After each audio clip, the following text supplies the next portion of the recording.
From the eastern part of Indonesia, Universitas Airlangga has stepped towards excellence since 1954. Hand in hand with our 13 faculties, we aim to be the center of excellence that keeps the spirit of morality. Building this nation is our priority, and we try to use different approaches to solve various problems in the society, from bio to culture approach.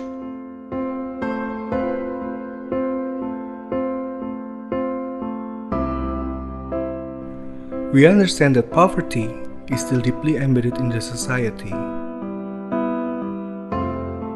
We understand the burning desire for equal opportunity and good quality in education.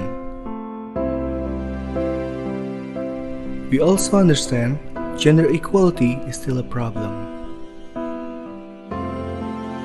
And the environment needs our action. We realize that health is the most precious gem in life.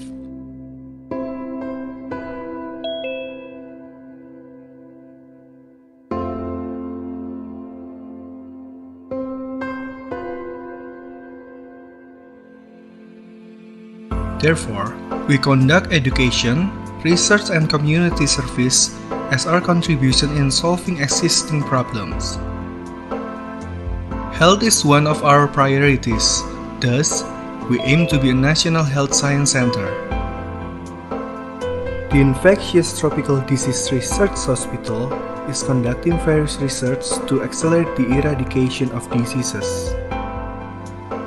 We share our scientific knowledge in tapping the huge natural resources to be used in the health sector, farming, and industry. We preserve native cultures using scientific approach as a way to upgrade the quality of Indonesian human resources and create nationalist yet globally competitive workforce.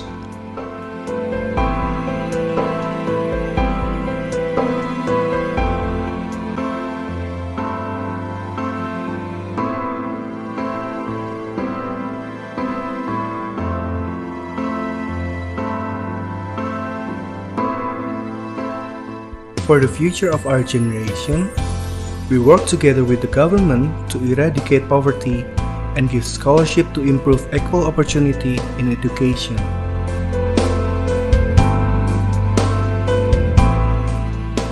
We educate excellent students and give them the understanding of values and morality, thus creating a well-equipped and balanced generation.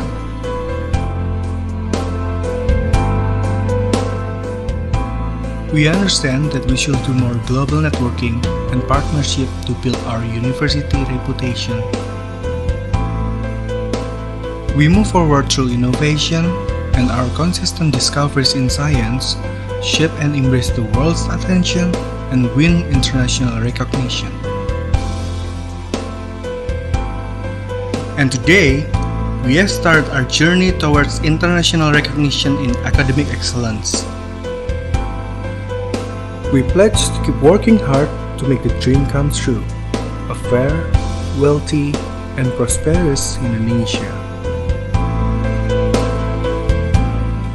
We strive to be an excellent university. We are Universitas Airlangga.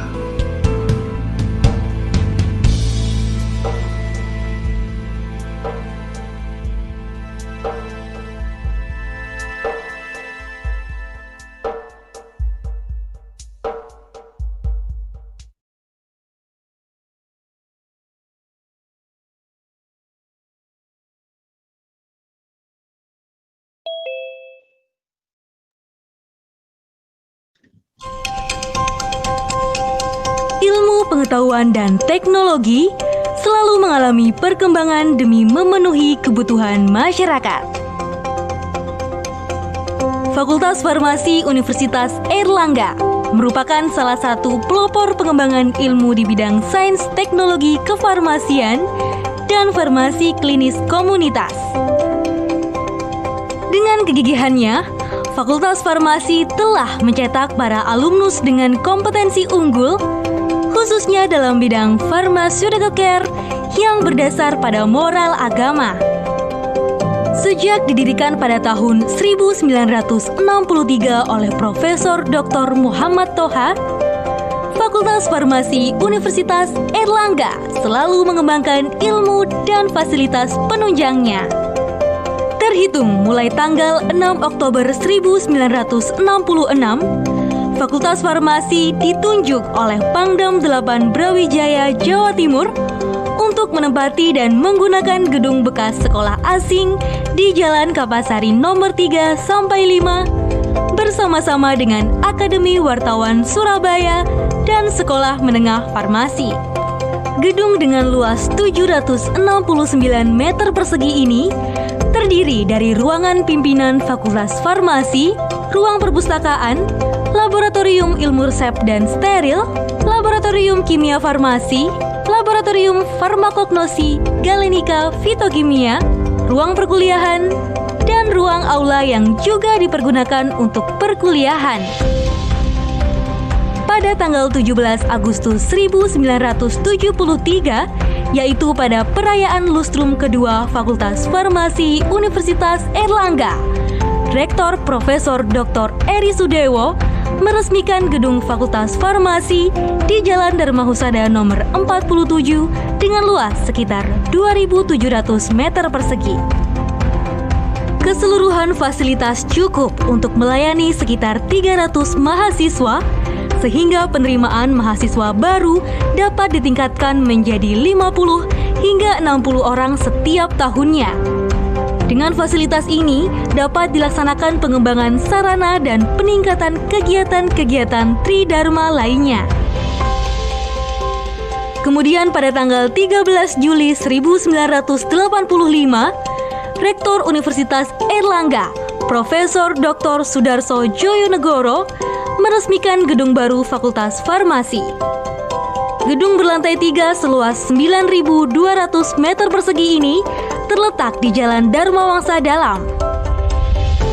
Sampai saat ini, Fakultas Farmasi Universitas Airlangga telah memiliki 5 program studi pada jenjang sarjana hingga doktor.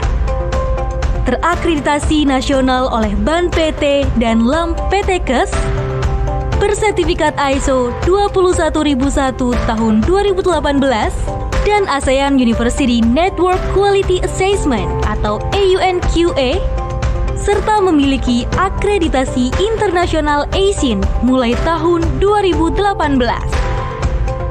Semester genap 2018-2019 atau lebih tepatnya awal Februari 2019, kegiatan perkuliahan akan dipindahkan ke kampus C, Jalan Mulyorejo. Luas bangunan gedung ini adalah 20.000 meter persegi.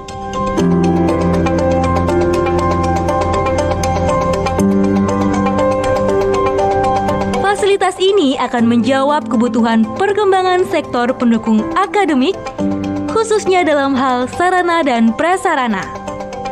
Pada lantai 1 terdapat layanan umum dan administrasi, serta aula megah dengan kapasitas 300 hingga 350 orang.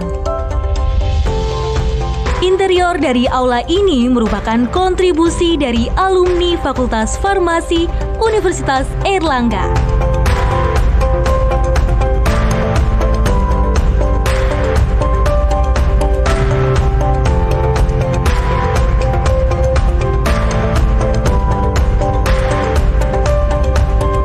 Lantai 2 diisi dengan ruang pimpinan,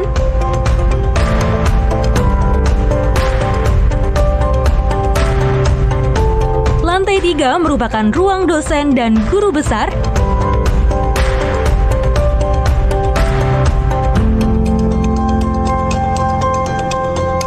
lantai 4 dan 5 digunakan untuk ruang kuliah, ruang kepala departemen, serta ruang dosen dan guru besar.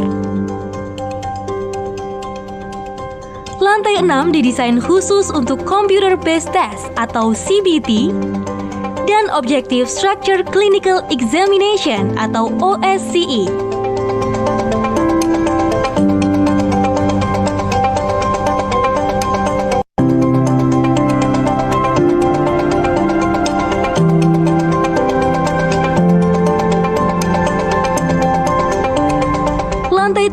9 digunakan untuk laboratorium pendidikan dan peneliti.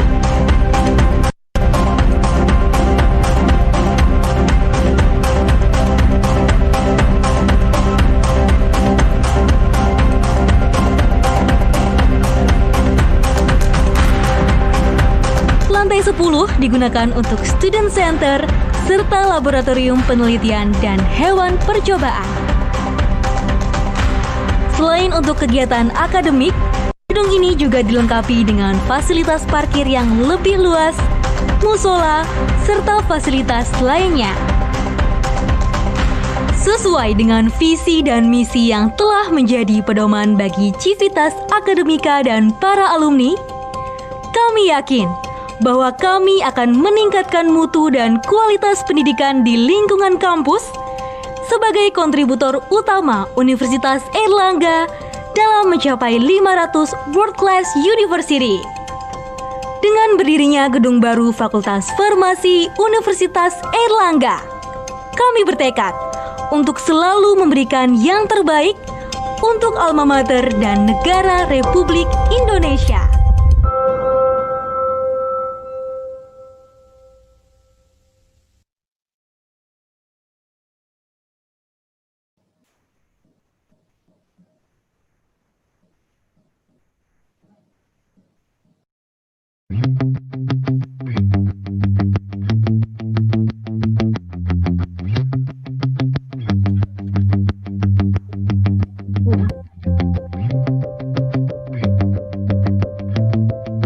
Biar dibaca dulu.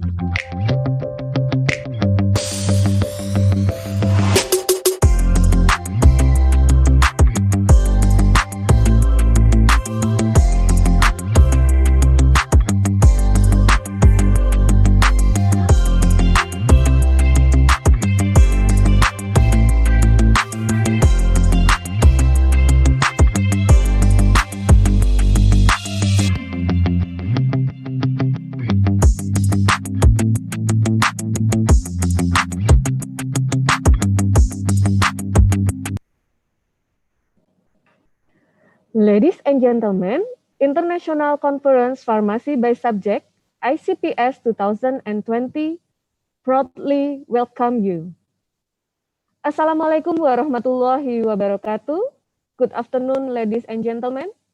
Welcome to the International Conference Pharmacy by Subject, ICPS 2020. Ladies and gentlemen, allow me to extend our warmest greeting to our Excellencies Dean, eminent speakers, and guests. Professor Junaidi Khotib, as Dean of Faculty Pharmacy of Universitas Airlangga.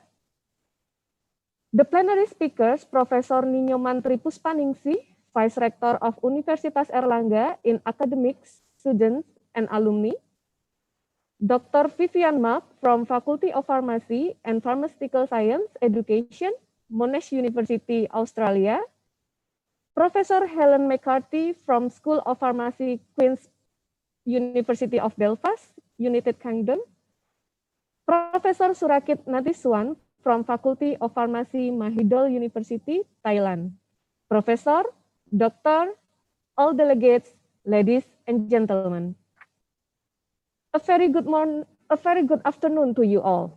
Welcome to the Faculty of Pharmacy, Universitas Airlangga for opening event ICPS 2020. This conference is to explore about sharing experience, information, and research in the field of pharmaceutical learning activity in the COVID-19 era in several countries by dividing in several topics as in pharmaceutical science, drug development related to COVID-19 research, and pharmacy practice. We invite practitioners, academias, researchers, and students in pharmaceutical field to enjoy the scientific atmosphere. We assemble all outstanding young scientists and experts to build the theme of the conference, Strategy of University and Faculty of Pharmacy in Facing COVID-19 Pandemic Overview and Strategy from several countries. Today, agenda started with opening remark by Dean Faculty Pharmacy of Universitas Airlangga, continue with plenary session 1 and follow with plenary session 2. At the session 3 is a poster presentation and closing. The honorable guests, as a start of our opening, we will sing a national anthem of the Republic of Indonesia, Indonesia Raya.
Thank you.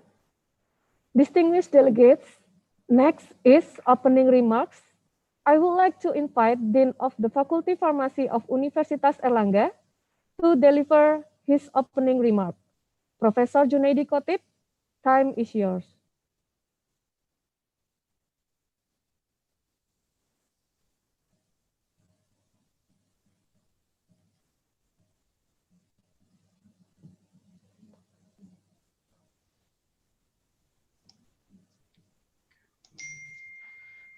Bismillahirrahmanirrahim. Assalamualaikum warahmatullahi wabarakatuh. Good afternoon, ladies and gentlemen, and of course, good evening for our colleague in United Kingdom. Firstly, let us praise the presence of God that we can be here for welcoming and joining together with honorable speaker at the virtual international conference on specific theme, Strategy of University and Faculty of Pharmacy in Facing COVID-19 Pandemics, that organized by Faculty of Pharmacy, Airlangga University. Secondly, I would like to convey the highest respect and appreciation to my colleague who have agreed to be a speaker and share their experiences in this important moment. They are, the first speaker is Professor Dr. Nino Mantri Puspaningsih. She is a Vice Rector for Academic, Student and Alumni of Airlangga University. And then second part, of course, Dr. Vivian Mark. I find out that she also already joined in this event in early from Faculty of Pharmacy and Pharmaceutical Sciences Education, Monash University, Australia. The third is Professor Helen McCarthy, School of Pharmacy, Queen's University of Belfast, United Kingdom. And also, this webinar will be ended by the last speaker, Associate Professor Surakit Natishuan, the Dean of Faculty of Pharmacy, Mahidol University, Thailand. The third, I also distribute my gratitude to the Rector and Vice Rector of Airlangga University, Vice Dean, and of course, a scientific committee who have worked very hard and also well prepared for this event. Then I would like to thank to the all of participants for joining in this virtual seminar with the Zoom and YouTube platforms. Ladies and gentlemen, as we know together that the pharmacy school and college worldwide are facing unprecedented challenges to ensure sustainability education during the COVID-19 pandemic. Since the outbreak of the novel coronavirus is late of 2019, each day has breaking news about the disease, update case numbers, and also intense government announcement. Also, the story vary by global region, but suggests a united concern for healthcare worker, the decision they have to make, and the availability of a vital resource to support their work. Personally, and also professionally, our pharmacy educator worldwide have cycled through periods of stress then resilience, fear then relief, and also pessimism then hopes. We have come to realize that there is only one known.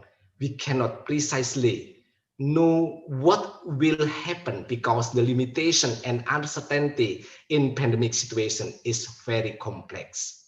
Here, an international conference in the strategy of the university and faculty of pharmacy in facing COVID-19 pandemic for pharmacy educator to look for opportunity and purpose amid the adversity and in some instances a tragedy that may surround us. The experiences of pharmacy educator in the worldwide is delivering emergency remote teaching, ensure purpose full experiential placement, supporting displaced or isolated students and communicating with faculty members, staff members, and students ahead accelerating opportunities for very important to pave way getting better pharmacy education and find out new model of pharmacy education across the world. Ladies and gentlemen, today there were 800 registered webinar participants with a distribution from more than 10 countries. Let's send greeting to our colleague in Australia, Brunei, Egypt, Hungary, Japan, Malaysia, Taiwan, Thailand, UK, and last but not least, Indonesia. To all of participants, I hope can take all part of this webinar well, and the sharing experiences by expert will result in brief access to provide best way for academic activities in pharmacy during pandemic. And finally, with the Bismillahirrahmanirrahim International Conference on Strategy of University and Faculty of Pharmacy in Facing COVID-19 Pandemics, overview and strategy from several countries is officially open. Thank you very much, and wassalamualaikum warahmatullahi wabarakatuh. Waalaikumsalam warahmatullahi wabarakatuh. Thank you for Professor Junaidi Khotib. Distinguished delegates, for the first agenda, we would like to request for all audience to switch on the camera because photo session ICPS 2020 will begin. Give your best smile for ICPS 2020. Please wait because this process takes a few minutes.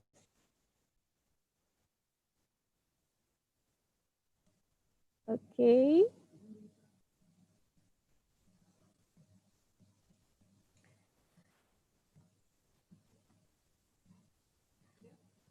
Thank you for all positive aura.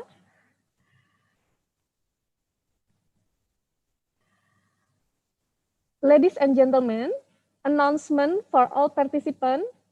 Patient who entitled to an A certificate of participation after completing attended in international conference via Zoom or YouTube, fill out the attendance list and fill out the evaluation with following link in your screen. Question for speakers can be addressed in Q&A and chat box via Zoom or YouTube with format name underscore us underscore speaker's name underscore the question. Before the session start, we kindly ask all participants except for the speakers and moderator to turn off the video camera. The next is main agenda, plenary session 1, and will be continued with discussion. This session will be chaired by Dr. Elida Zairina. To Dr. Elida Zairina, the time is yours. Thank you, MC. Good afternoon, everyone. Thank you for joining the first plenary sessions of today's conference. We are very happy here to have our speakers. For this session, we have two speakers, Professor Nino Mantri Puspaningsih from Universitas Erlangga and Dr. Vivian Mak from Monash University. Ladies and gentlemen, in this session, we will hear presentation from the two speakers. Then we will have a discussion and answering question from the audience about 15 minutes. So if you have any questions, you may send in your questions at any time during the presentation by addressing your name, underscore your speaker's name, and your question. You can see the Q&A panel and in the bottom of your screen. And we will collect the questions and address them at the end of all presentations. Ladies and gentlemen, without any further ado, I would like to introduce our first speaker, Professor Nino Mantri Puspaningsih. Professor Nyoman received her doctoral degree in 1986 from Institut Pertanian Bogor, and in 1994 she got a master's degree from Institut Teknologi Bandung and received her bachelor degree in 2004 from Universitas Erlangga.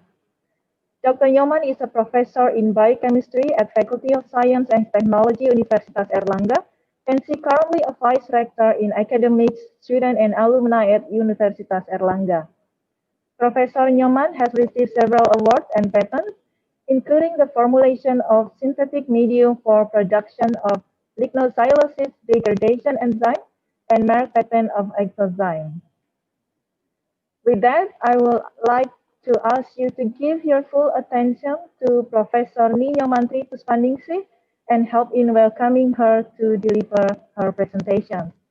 Prof. Nyoman, the time is yours. Thank you, Dr. Elida. The Honorable Dean of Faculty of Pharmacy, Professor Junaidi, and also the Vice Dean, the whole scientific community that already handling and conduct this international virtual conference.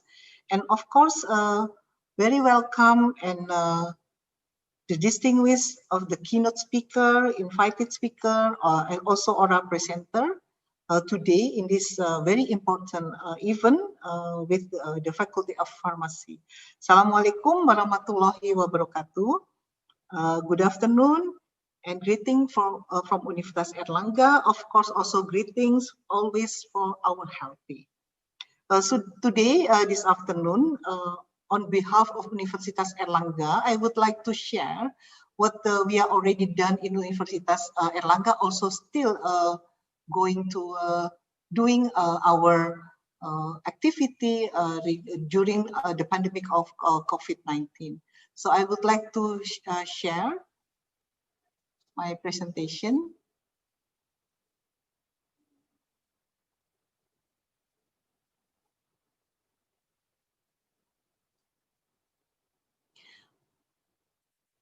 Okay, before I share information about the research and the topic that I would like to deliver for all of you, and sharing with our partner, keynote speaker, and also invited speaker from Monash University, Dr. Vivian Mark, and also Professor Helen McCarthy from Queen's University of Belfast, UK, and Professor Surakit Natisuwun from the Mahidol University, Thailand. So in this time, in this opportunity, we would like also to introduce our university first. That Universitas Erlangga, of course, is a comprehensive university because we have life sciences, we have health sciences, and also social sciences, with the total of 14 faculties and 173 study program. We have two schools, the one of School of Postgraduate Study and the School of Advanced Technology and Multidiscipline. So this is in my position now. I'm in a big C campus. We have actually 3 campuses, and pharmacy also together with the rectorate building or management building. And we have also E-campus for the medicine and dentistry, and C-campus for social science, especially political, psychology, economic and business, and also law and humanities. So our student body is around 36,000. We have also 42 student organization to do like their hobby sport and any scientific also activity with the around of the student. So before beyond of this, we have also facilities supporting the 3 of our field, life, health, and social science. And this is very, very close related to the COVID-19 pandemic. Like we have University Teaching Hospital. We have Institute of Tropical Disease, which the both of this kind of the facility is as a national referral hospital and also national referral laboratory that can check the confirmation of the patient for the positive COVID-19. I think this the university have also hospital special for infection tropical disease. We have also dental hospital, animal hospital, and also any research center around Universitas Erlangga. And we have a comprehensive integrated collaboration among our researchers in Universitas Erlangga. Also for the pandemic, COVID-19 pandemic, we also together with Faculty of Pharmacy for doing the drug development for COVID-19. So Universitas Erlangga, of course, is always would like to strengthening our quality of academic. So because we conduct around 170 study program, so we are doing by accreditation or certification for our study program that already also mentioned with the Faculty of Pharmacy. The Faculty of Pharmacy is already accredited by ASIN, the European accredited board from Germany, and we have others 25 study program is also already accredited by ASEAN. So the other is ABS 21 under Japan Society, so association. So this is we have 14 study program, and the other for the public health we have APIA, accreditation for public health, European accreditation board, FIBA for the social science, law, psychology, and also humanity. We are already accredited, and also ASIC from the UK accreditation board, and a World Federation for Medical Education, especially for Faculty of Medicine. And also we are a member of Asia University Network. So why we also certified our study program, 17 study program by under this Asian University Network Quality Assurance. So the important thing that Universitas Erlangga, the alumni, is very, very care with our society, but because Indonesia is an archipelago country, we have so many islands, almost 17,000. So then we have also remote area that are very difficult to reach them or to the society to have like medical services. So our alumni then make a Erlangga floating hospital. I think this is the only one floating hospital in Indonesia belong to the university. So this is we can do together with our partner from the overseas university to do the community services, especially in medical and also pharmacy, public health, and any other health sciences. So for that of the quality that we always improve for the quality of our academic and research. So we are then now for the SDGs, especially for the Sustainable Development Goals, we already also put in time higher education rank in the score of level of 300 until 400 in 4 goals. The one is regarding to the SDGs for no poverty. We are in the rank of 100, and then from the health, we are in the rank of the 33, and for the SDGs reducing the inequality, we are in the 100 until 200, and the last one, the last goals is number 17, is for partnership. For the goals, we are still in 300. So we, of course, we would like always to increasing and strengthening our SDGs program in we call it Tri Dharma, the 3 pillars of higher education in Indonesia. We call it Tri Dharma: education, research, and community development. So for the QS, we know that all of us, I think also Mahidol is already there, also Monash University is also already there, and also Queen's University of Belfast. I think UK is also much more, is also in there in the top 100, top 200, 300. So we hope we can also will be reach the top for the 500 maybe in the future. So we still in 520 in our position, and with the subject ranking in many other area like medicine, business, and management study, and also in the Indonesian rank, Asia rank, and also from the worldwide. So we have global strategic partnership. We have almost 33 countries.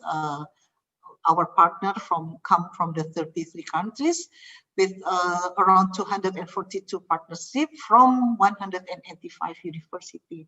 Of course, we are very welcome with all participants, keynote speaker, invited speaker, and also oral presenter from the overseas to join with us, with Universitas Erlangga, with the Faculty of Pharmacy, for improving or strengthening our knowledge, research, and also community services. So we are very welcome with all of you. Because we also actively participate with the global consortium and association. I think pharmacy also the part of this kind of the association in Asia Pacific or European or any global association of pharmaceutical science. So I would like to share what Universitas Erlangga did and also still do during the COVID-19 pandemic. I think this will be more efficiently to deliver to all of us.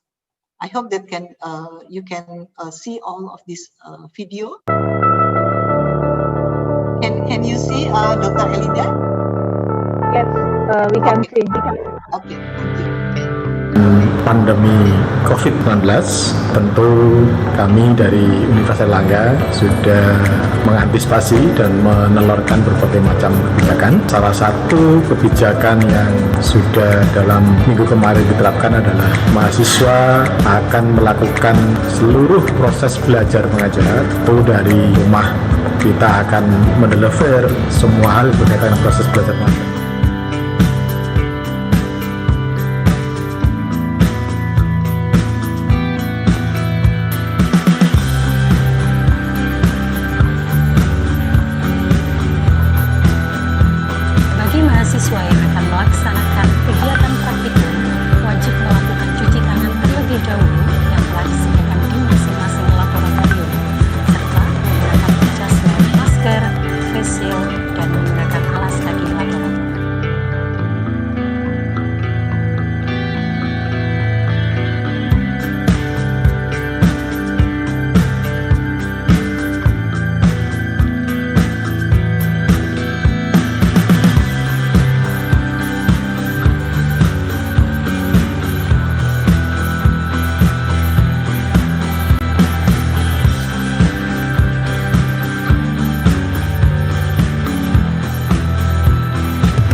Selamat Hari Batik.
Okay, that's mean that even though now we are in the very difficult situation with the COVID-19, but it's not mean that we cannot do anything. So we can still communicate each other with our partner from overseas, with the partner university, like we still doing now today in this even with the Faculty of Pharmacy. So we can see here that the research for the pandemic, against pandemic, we designing like vaccine, drug development with the Faculty Pharmacy involved is very hard doing this kind of the research, biosensor and also whole genome. So related to this, I would like to share the one of that we are already also study. The important thing is regarding to the whole genome sequences. So this is that we already mentioned. I think I can skip this one because already in the video, I think what we do with our vaccine development and also drug. So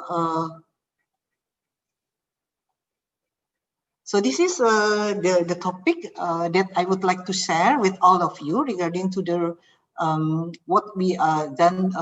One of our research project related to against the COVID-19 pandemic or COVID-19, the SARS-CoV-2 virus.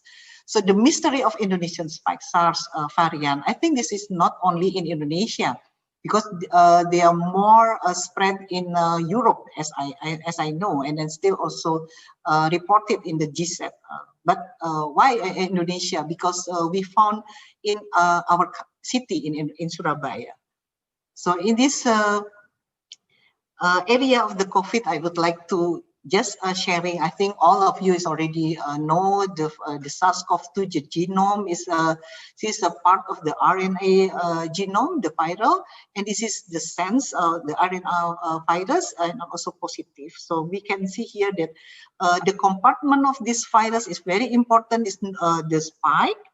This is the target of our vaccine, and also the nucleoprotein for the peptide, the membrane, and also the membrane and also the envelope. Yes, and the important thing of this kind of the RNA viral genome of the virus, while they are with the nucleoprotein, they will then keep it's more stable in this body of the virus body. So this virus is I think is long enough because around 30 kb or 30,000 base pair.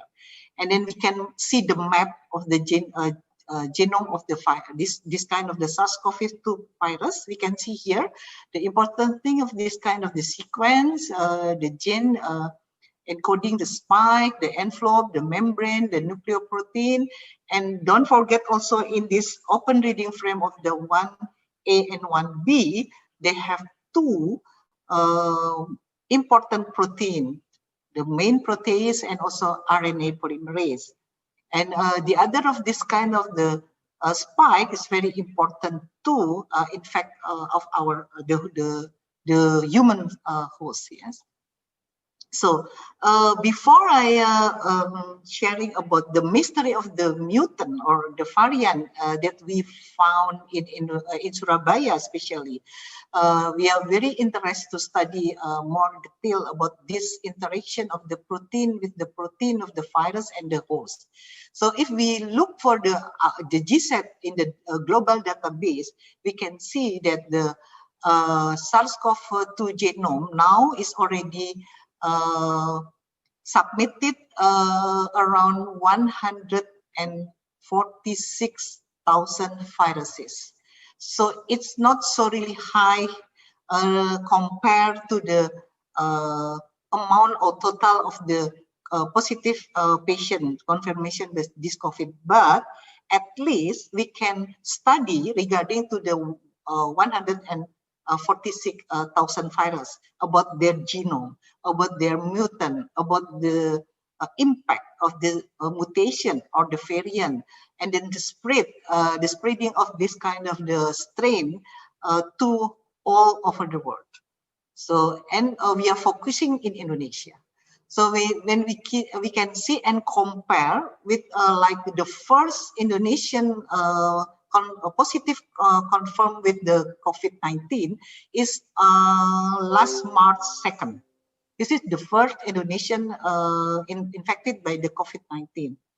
And then at that time, since March until now, Universitas Erlangga, I think the first in last April, in Indonesia, there are only 2 referral national laboratory that can receive mandate from our government. So at that time, we are only have 6 whole genome sequence of the virus. But even though that's only 6, we already start with the mutant at that time.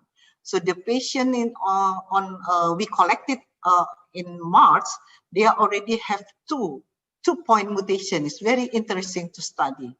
So now we have around 15 that already submitted to the GSET, and Indonesia is already around 114 viruses. Whole genome is already submitted with any with others institution like Ekman and then other university in Indonesia like Gajah Mada, ITB, and also LIPI and National Health Research and Development Institute or Balitbank Kesehatan in Indonesia, and also from Universitas Erlangga. So we are study now because we have from March patient, this one, and we finishing analysis in April, and we submitted to GSET the first submitted from Indonesia with Ekman. There's only 2 institutions at that time, but now it's more institution can submit the whole genome virus. So if we look here, it's very important thing and very interesting to study more detail is 2 point mutation in one virus in spike location. So because spike is very important protein that will be the start for infected our body or the human host. Yes. So we started with the Q glutamate mutated to histidine in the location amino acid of 677. So the other one we can study about this one. This is why we call it this is mystery, because until now no one or no publication already mentioned the impact of these 2 mutations. Is still only like assuming or any other study about the in vitro or analysis. So if we can see here, this mutation is not larger. This is only 0.16, but this is month by month is increasing. So now last April or May, this is only 6. Yes. Sorry, 6 country and only 16 times, only 0.00. But now already 225 country, and Indonesia, Surabaya is the first patient from Indonesia that found this kind of point mutation. So today, of course, this is already until last night. I'm also I updating this information. So this is the data until last night. So when we see here that the important thing, because the mutation is located in spike protein, so we would like to see more detail in which one. So we can see here, this is spike, this is homotrimer. So the built by the three polypeptide of the glycoprotein or spike, and they are together in the build of trimer.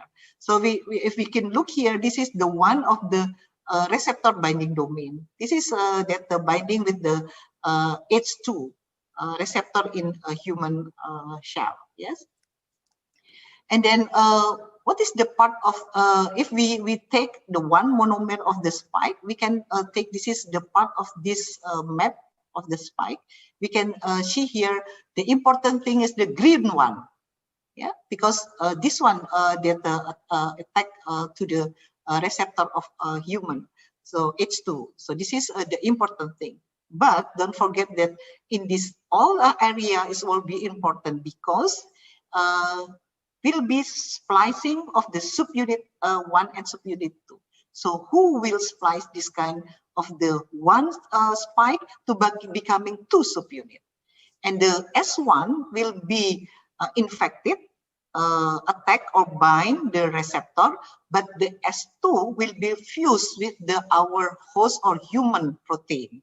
This is very interesting to study. So then we can look here the position of the ribosome binding domain here, and this is the receptor. So it will be bind the spike with from the RBD to the H2. This is from human, and this one from the virus. This is the mechanism of interaction or binding of the RBD to the H2. And then we can see here the splicing of the S1 and the S2. The one infected, binding with the receptor, the other one fused with the host of the protein. So this, the important thing that we can look here, who is the protein in the human host that then interact or fuse with the protein of the COVID-19. So the protein is called furin. The furin have two domain. The catalytic domain, this is very interesting to study. Because why? Because then when we look here, we can see the motif of any other strain of the COVID. So this is the COVID-19, the novel strain of the SARS-CoV virus. And the other one, this is the original from the bud, yes, CoV. And then the SARS, the CoV-1, I think this is the strain before. And the other Hong Kong flu, influenza flu, MERS, and any other else. If we look here, that there are a new motif of the COVID-19 or COVID-19, a new strain of this kind. You can see that there are a new motif of the 4 amino acid. This one is no, is not it insists in the another SARS-CoV before. Yeah, no, there are no this sequencing before. Then today in COVID-19. So why this is a novelty? So if we look here, where is the position of 677? It's very near. This one is 680. So it means 679, 678. This one is 677. So it means that in Surabaya, we find 2-point mutation, 677 and 614. So the 677, we are very interesting because this position is very near with the position of the cleavage sites of furin. Yes, so furin will be separate the S1 and S2, and then will be then infected or binding for the receptor. So what is the role of this kind of the mutation of the 677? So when we look the furin cleavage site here, and then they cut to becoming 2 subunit, and then one fusion with the furin, and the other will be bind to the receptor. We can see this this site, this motif is not exist in the SARS-CoV-2 before, but this then appear in the SARS-CoV-2 now. So this is a new sequence that then know by the furin cleavage site. So it means that furin will be helped, because furin, when they cut the spike of the COVID-19, so it means furin help the COVID-19 to be increasing their infection, to bind with the receptor of H2. That is the problem, yeah.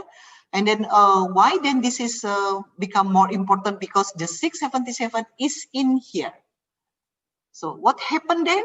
So we doing by docking in silico analysis of the position. You can see the mutation is really then changing the conformation position of this spike. So you can see here in the one spike, they have 2-point mutation, even though they are in the loop area, it's not in the helix or beta pleated sheet.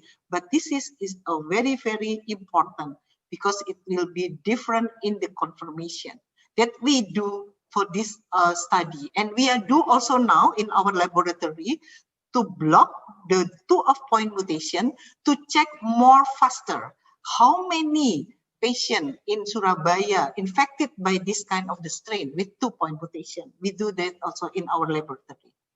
So when we doing by our docking, you can see here the different, you can see the Q is original, the wild type.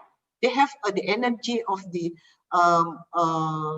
of 4068, and you can see the position of this one with the mutation or the mutant. You can look, the variant is different. They are over here with the, you can see the other one in the left and then the other in the right. So this is the different changing the conformation. So the energy will be higher. So it's mean this mutation will be supporting the furin to bind more strong with the spike, with the S2 and then a cleavage side of the S1 and the S2. And then how about then the other point mutation? This is, I think, is very popular now all over the world. The worldwide is very popular because this point mutation is spread more in Europe. Yes, and now this is in GSET data from the 146,000 viruses from the worldwide. You can see here that 85% is come with the strain of the D6014G. So this is aspartate 2 glycine. So of course, this is will be very serious with us to pay more attention. So why? Because this is in the worldwide in the world database in the GSET. Now, since yesterday that I looked for this data is now becoming 35.2, and this is almost 117,000 patient or people is already infected with this strain from 113 countries. How about Indonesia? Because this is also in the beginning in Surabaya in March, we already have got this kind of the mutant. So when I check for the data from the 60 whole genome viruses, I found 39 times with this mutant strain.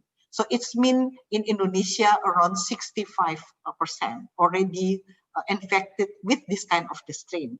So what happened? In Europe, you can see here that this is very, very spread it strong with this kind of mutated. So why the Korber already published in Cell in August 2020, he told that the tracking with the European people, the spread more increasing in European with the mutant from the D to G. We can see here how this kind of spreading with the 113 countries. So, Prof. Nyoman, apologize that I'm afraid we only have 2 more minutes. Is that okay? Yeah. I think I can finish it. Yeah, I can finish this one. So, does the mutation is matter for us? So this is, of course, all people ask about this. So mostly it does not. Does not mean that the increasing the death or mortality not proving yet. So the study about the two kind of this mutation is still ongoing. But then in case of this mutation, many publication is already mentioned that this point mutation increasing the transduction, increasing the infectivity, and increasing the binding with the H2 receptor. So why the 677 also interesting to us to study more detail, because they are also involve the furin activity to cleave the S1 subunit S1 and S2.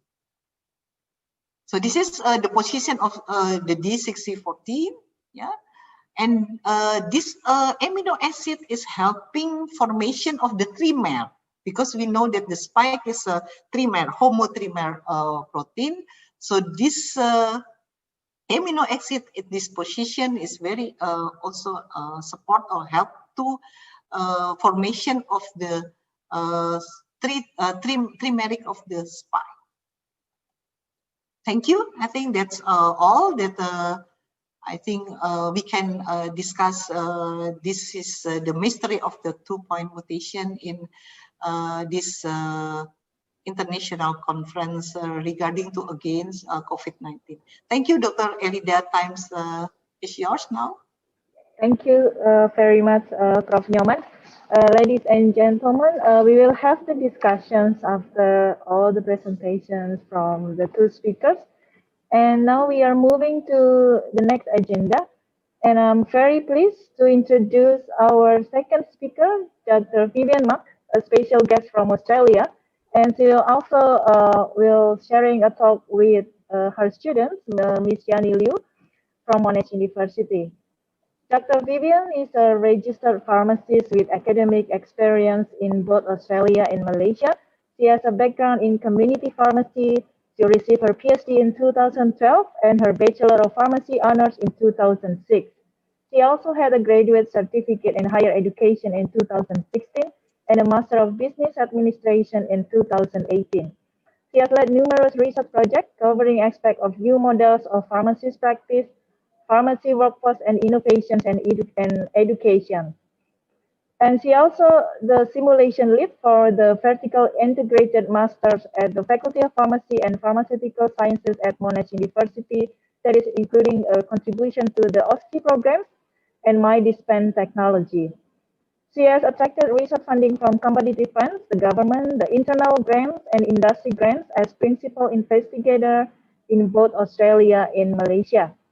She has numerous awards, and in 2019, she was awarded a Vice Chancellor's Diversity and Inclusion Award, and also a Vice Chancellor's Award for programs that enhance learning. Ladies and gentlemen, please give your full attention to Dr. Vivian and Ms. Yani Liu, and help me to welcome them to deliver their presentation.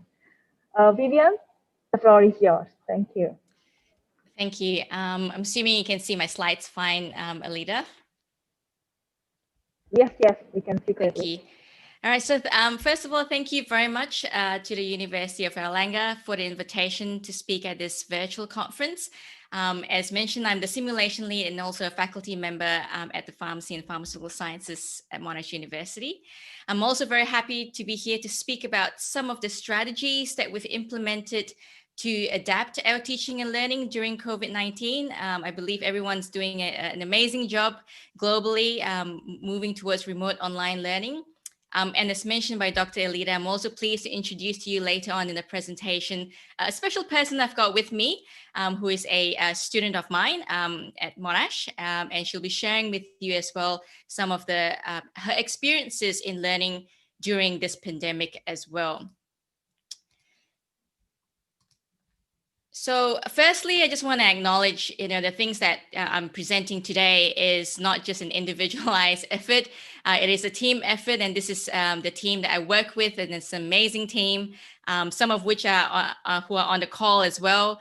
And we've been working very hard with a new course that we launched in 2017, but also working extremely hard to adapt some of our teaching materials during COVID. So the things that I'm actually presenting today is a team effort.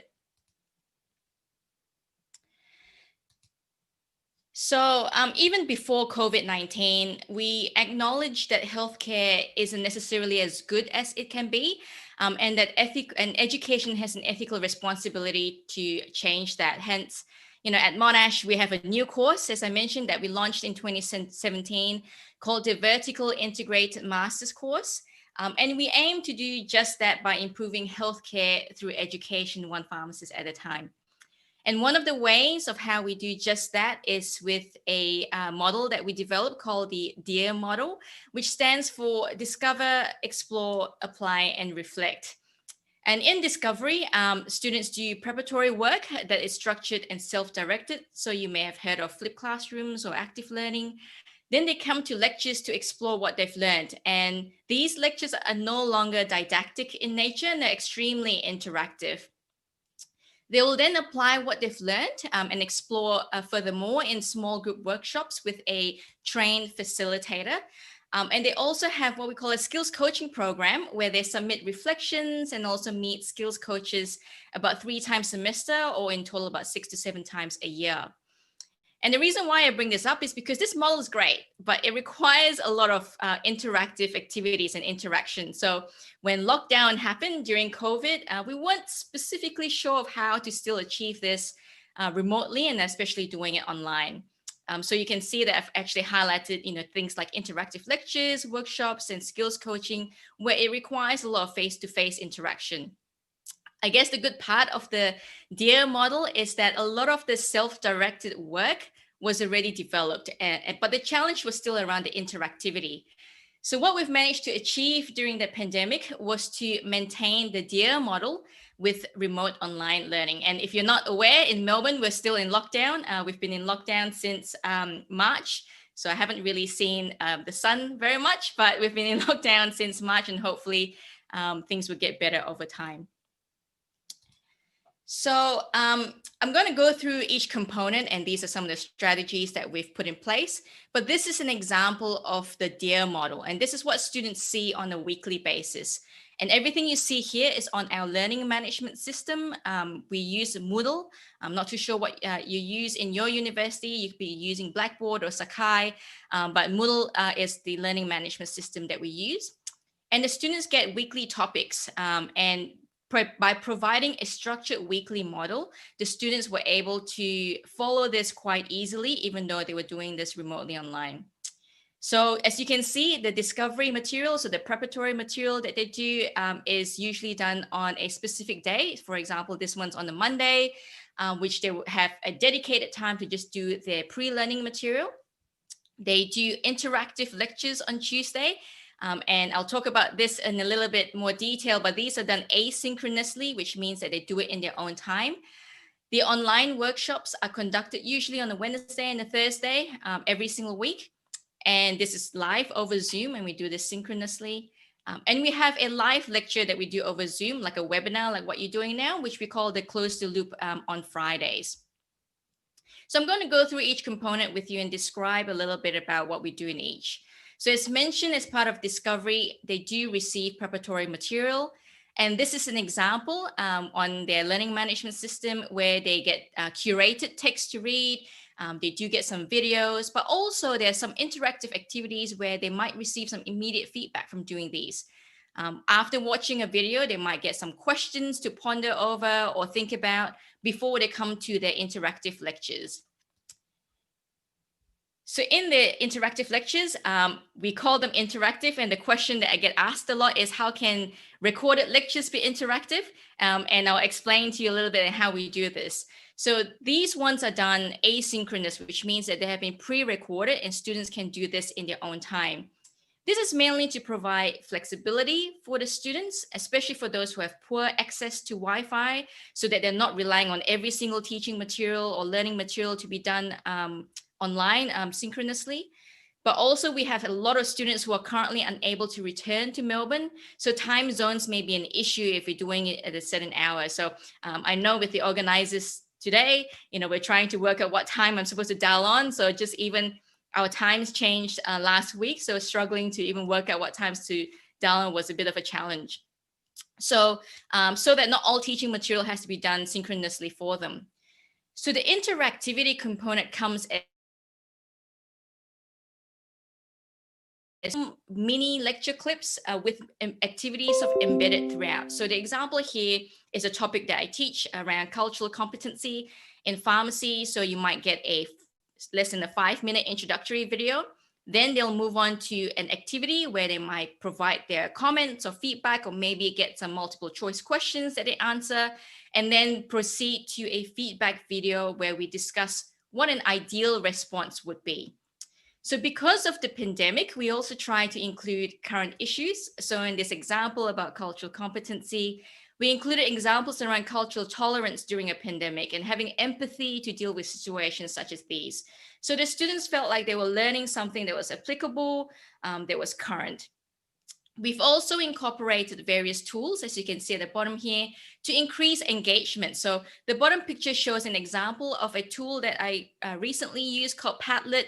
We also used the Padlet tool for an inquiry research unit recently, and a colleague of mine, Kaylee Lyons, has done an amazing job doing a poster presentation where students from not just our Monash Melbourne campus, but also our Monash Malaysia campus were able to participate and engage in. So this tool simulates Instagram a little bit, where students are able to comment and also provide peer feedback as well to others. So they're just different ways of engaging students. After they complete their lectures in their preparatory material, the students will attend workshops over Zoom. And this is the part where they'll come on and they'll see their trained facilitators every single week. And these are set times and they're done live. We use a lot of Zoom breakout functionalities as it helps students to work in smaller groups, and also for the facilitator to roam within these groups as well. Never assume that when you're doing things online and live that students can follow your instructions. So ensure that you provide very clear instructional materials on what to expect, and an outline of the activities during the workshop on your learning management system. So an example here that I'm showing on the right-hand side of your screen is a excerpt from the Moodle page, where even though they're doing it live, they have some sort of like an agenda that they're following. So, the first, part of the workshop for the first hour, we were doing these activities. So they have all the materials all online, and any sort of paperwork or any workbooks will be all available there as well. So after their workshops, we end the week or the topic with live lectures, such as this webinar. We call them Close the Loop because we're providing them with opportunities to ask questions, to clarify any misconceptions they've had during the week. And we also use tools such as Poll Everywhere, which is a tool that allows them to post anonymous questions, but also for peers to vote them so that we know which is the most commonly asked question and which are the things that we need to focus on. You can also see here that I've included some examples that link back to the activities that are currently related to what they're experiencing. I was teaching a health literacy topic, and in this example, I was trying to explain the importance of keeping an accurate medicines list during a pandemic such as we're going through. Again, it's about applicability, and they feel like they're being part of a profession that's contributing during times of needs. And as mentioned by Dr. Alida during my introduction, I am the lead around OSCEs, which stand for Objective Structured Clinical Examinations at the faculty. And these are one of the core assessments within the course that requires a lot of face-to-face interactions. But they assess core skills, specifically problem solving, oral communication, and empathy. So you may or may not know this form of assessments is resource intensive. They cost a lot of money. They're very time consuming, but they're so extreme. They're very important to assess competencies amongst our students. Some of the challenges during the pandemic when we can't do all of these on campus, include difficulty in replicating a face-to-face interaction. And as you know, we have Zoom and all these technologies. It brings us all closer together, but at the same time, it's also not necessarily bringing us together in a similar way that we do with face-to-face. Internet access for synchronous OSCE. So there's some equity issues that we consider. There's a heavy reliance on technology, and I'm sure all of us have experienced now when things don't go well with technology, they don't go well. And OSCEs are one of those exams where they're very high stakes. Fourth year OSCEs, it determines whether they graduate or not. So it's already a stressful situation even on campus. So having to rely on technology can be extremely stressful for students as well. Academic integrity issues is definitely a core thing that we highlight with doing things online. But one thing we focus on is pharmacy as a profession is one with which we focus on integrity. And this is what we drill into our students with having very strong and high integrity as a pharmacist in training. So these are just some pictures of some of the OSCE sessions that the students have done while they were in lockdown as well. So some of the physical distancing considerations. So if you are doing it face-to-face, which is something that we are preparing now for going back to campus, is around making sure that we follow physical distancing guidelines. And I don't call it social distancing anymore because we still socialize, but in a very far 1.5 meters away. So some things to consider is around space. OSCEs are usually done in a very tight space where you're kind of in close proximity. So space is something that we should consider. Having masks, so students will have to wear masks, which means that the way you evaluate them is different because you're evaluating their verbal and non-verbal communication. Shields may be required, and use of computers and resources may need to be minimized. So in the past, we give them, books and computers to use, and we may not be able to do that because cleaning may be a bit of an issue after each student. So the 4 key things that I might suggest is to review the number of OSCE stations you require. So firstly, maybe retain the ones that you can only assess live, that you cannot do anywhere else. Secondly, maybe move some of the stations to online OSCEs that you can do over Zoom, which is what we've done with most of our exams. Modify some of the stations to video recording assessments, and I'll talk a little bit about it in the next slide as well. And convert any non-active stations. So I know some universities may do calculations or dispensing stations, maybe convert these to written stations that can be assessed and still meet the learning outcomes in various ways. You may also want to consider competency assessments in experiential placement. So if the students are already going out on placements, maybe use that opportunity for them to be assessed on things like measuring blood pressure, showing the methods to use inhalers, things that can be done on placement can be assessed there. Factor in time required for transition. So there are times where each student might get 10 minutes. So instead of just having 10 minutes, you might have to allocate 15 minutes because you might have to have 5 minutes to clean after each student as well. So this is an example of a video recording assessment. Again, provide very clear instructions to students. What options are there? You'd be surprised students won't know they can use their phone or use Zoom to record. And how to record these role plays. Provide very clear step-to-step instructions. Where and how to submit the recording. Don't ever assume text instructions enough.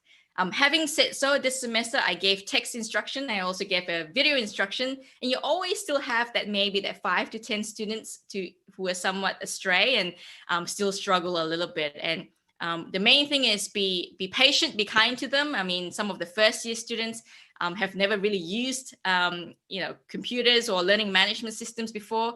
So just be patient with them. We also provide post-assessment feedback. So these students actually receive individualized feedback after their video recording assessments. So we also do our OSCEs virtually over Zoom. And we have a very clear stepwise approach on how we do it. And we've been quite successful when we did it in May last semester.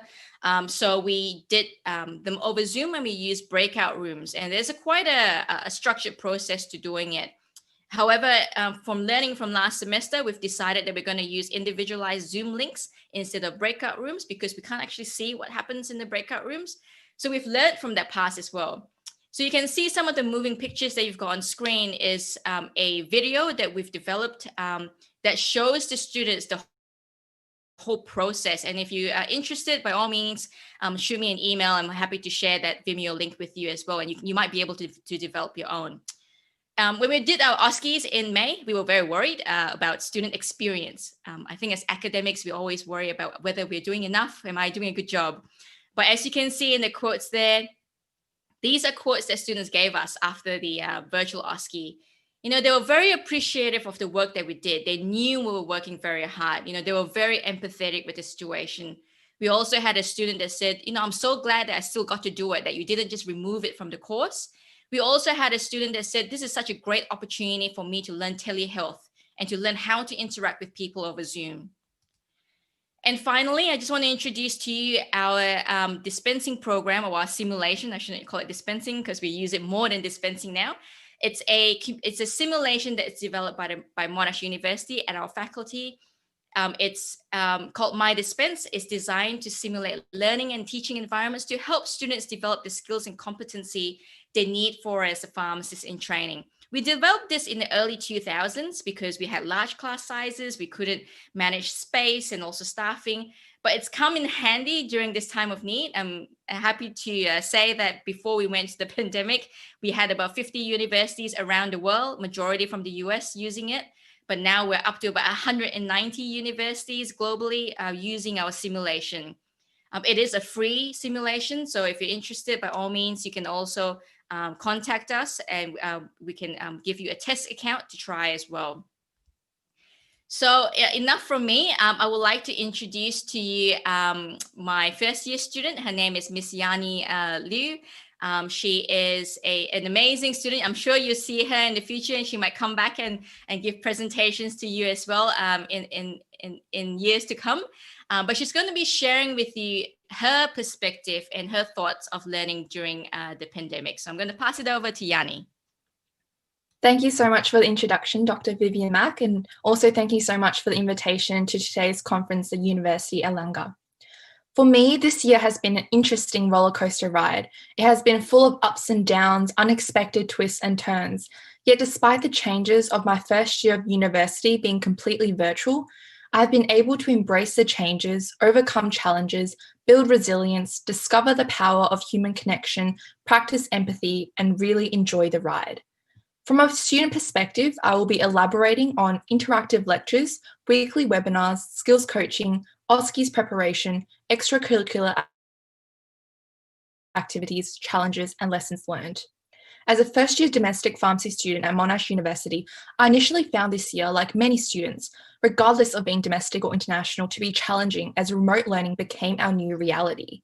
The pandemic has created greater unknowns, exacerbating fear and instability. However, speaking to many of my fellow peers in the pharmacy course, we all appreciate the DEAR model of learning because it offers a systematic, stable structure amidst external chaos. The routine pattern of setting Wednesdays as discovery days, Thursdays and Fridays for interactive lectures, both synchronous and asynchronous, Monday and Tuesday for application-based workshop classes has created a much-needed norm in our lives. However, it has been quite challenging, especially for international students at Monash, to find their place. Learning in a new language, familiarising with a new country, and making new friends is already difficult. Now, there is an added barrier with online learning. This drives us to innovate and reimagine the way we form connections with others. We are all extremely grateful for the immense support, patience, and understanding from our lecturers and staff at the pharmacy faculty. To maintain communication, which is the foundation of human connection, our unit coordinators have organised weekly webinars to touch base with the first-year students. These sessions are greatly appreciated by students as assessment information, feedback, additional support services, guest speakers are featured. There is also an opportunity for our queries and concerns to be directly answered. This makes us feel so well supported, fostering a sense of belonging to the pharmacy faculty at Monash University. The strength of interactive lectures is the interactive component. It allows students and lecturers to connect, creating a sense of community. We are able to receive targeted support and feedback in live synchronous lectures, as well as pause and review for pre-recorded asynchronous lectures. This hybrid model offers an opportunity for students to learn, investigate, inquire, and consolidate our learning. However, limitations include a lack of group work and collaboration that is challenging to replicate online. Additionally, live lectures are more fast-paced relative to pre-recorded lectures. The process for live lectures is well structured. At the beginning, we are provided with clear learning objectives. During the workshop, we're allocated into breakout rooms of 5 or less to research on a case study scenario using software for pharmacokinetics, produce a poster and present. Personally, I have been able to form friendships through these workshop sessions. It's a great opportunity to apply essential professional skills such as teamwork, problem solving, and oral communication. I especially enjoyed the mentoring role of 3rd and 4th year pharmacy student helpers, also known as Education and Learning Pharmacy Helpers, ELVs, who provide assistance and advice in workshops. Traditionally, the pharmacy faculty at Monash is a close-knit community where many students and lecturers are closely connected with one another. Although it has been challenging this year online through additional webinars, live lectures, skills coaching sessions, discussion forums, connections have been formed. In the next slide, I will elaborate on the skills coaching sessions. This year, a highlight has been the skills coaching workshops. Through these live coaching sessions, I have had the opportunity to form friendships, develop a sense of belonging, and benefit from mentoring. Limitations do, however, exist, mainly being the fact that individual communication between students is more challenging on the Zoom format. The reason why skills coaching holds such a special place in my heart is because I was able to start an empathy journal that set the premise for myself to develop self-awareness and create friendships with international students. I will always remember the first person I spoke to for the empathy journal. My goal was to speak to a fellow peer in the pharmacy course and get to know them better. I reached out to Nan Nan, an international student from China, and the first thing she said to me was, "Thank you for calling me Yanni. You know, you're the first person to have called me all year." That sentence will always resonate with me because that was when I became aware of the power of forming connections that is fundamental to learning and thriving. In the next slide, I will talk about OSCEs. The OSCEs are a critical component of the professional practice unit. Traditionally, prior to COVID, pharmacy students could practice with friends or peers on campus with scenarios mimicking the real assessment. This year, however, face-to-face OSCEs is impossible. Therefore, alongside my friend who is also a first-year pharmacy student, we took the initiative to organise our own group virtual OSCE roleplay sessions during the mid-semester break. On Zoom, by allocating pairs into breakout rooms, we successfully held 8 sessions in total, each running 1.5 hours. These sessions were incredibly valuable, not only reinforcing our understanding of over-the-counter conditions, but also helped us form meaningful connections in an online study environment just as we would have experienced on campus. In the next slide, I'm talking about extracurricular activities I have been involved in. I've always strived to immerse myself in a range of extracurricular activities and volunteering roles. Although this year presented challenges as a result of lockdown and restrictions, these challenges have not compromised my original goals of getting involved. The Monash Pharmacy course coordinator notified students about extracurricular activities. One of these was the Influenza Hackathon, an international competition organised by the University of Singapore and IPSF that I competed in. The aim is to improve influenza vaccination uptake in the Asia-Pacific region. As a result of our team's innovative ideas and overall placing, these ideas were taken up by the Australian Immunisation Coalition, who I am currently collaborating with to implement an Influenza Action Week and online campaigns. Furthermore, I'm also a mentor for students from disadvantaged backgrounds, offering subject support and general study skills help. I'm a student ambassador for the pharmacy faculty involved in Open Day and student recruitment events. Additionally, I volunteer with UN Youth Victoria to judge the online Model UN competition. I'm so grateful to have had the opportunity to be part of the team writing an editorial for the FIP journal. Last but not least, I will be talking about the challenges and lessons learned this year. Apart from technical difficulties, there is also an absence of a motivating study environment and, most importantly, difficulties in forming genuine human connections. However, this year has also proven to be the year where I've learnt the most valuable life lessons. I have learned to be open-minded to change, to be self-aware, adaptable, develop resilience, as well as practice empathy. For me, this year has been about immense change and immense growth. Equipped with my lessons learnt this year, I am prepared and excited for the next part of the journey to continue. Thank you so much. Thanks, Yanni, for sharing your experiences and also your perspectives about being a student with all the others as well on the call.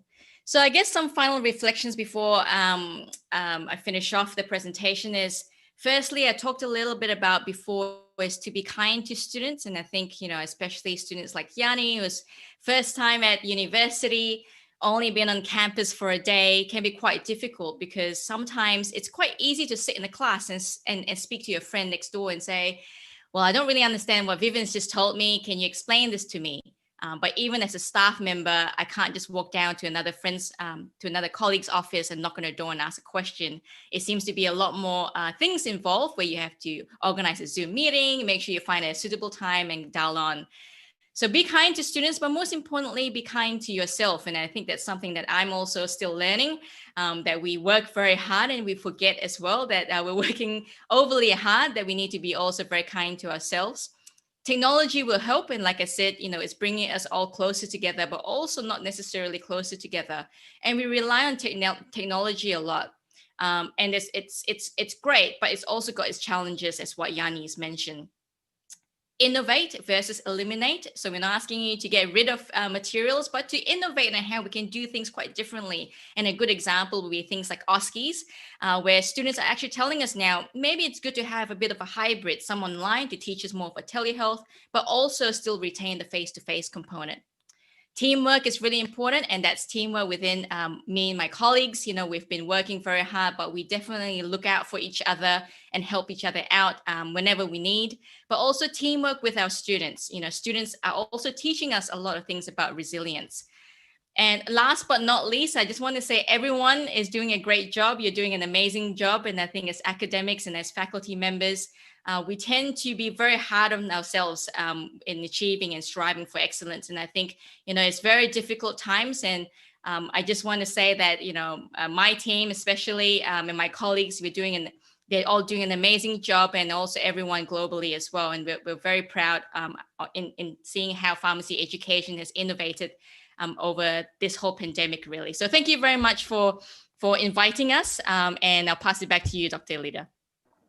Thank you so much, Dr. Vivian and Ms. Yani Liu. Ladies and gentlemen, I hope you all enjoyed the presentation from all the speakers. And now we have a couple of minutes to answer the questions from the audience. I will read first questions that we got from the YouTube channel. So it's addressed to Professor Nyoman. With the high number of virus mutations of COVID-19, about more than 100, what is the strategy of the Universitas Erlangga to participate in finding new treatment with others to deal with it? Like how UNER participate to find the new treatment to deal with the mutations of the virus, the COVID-19?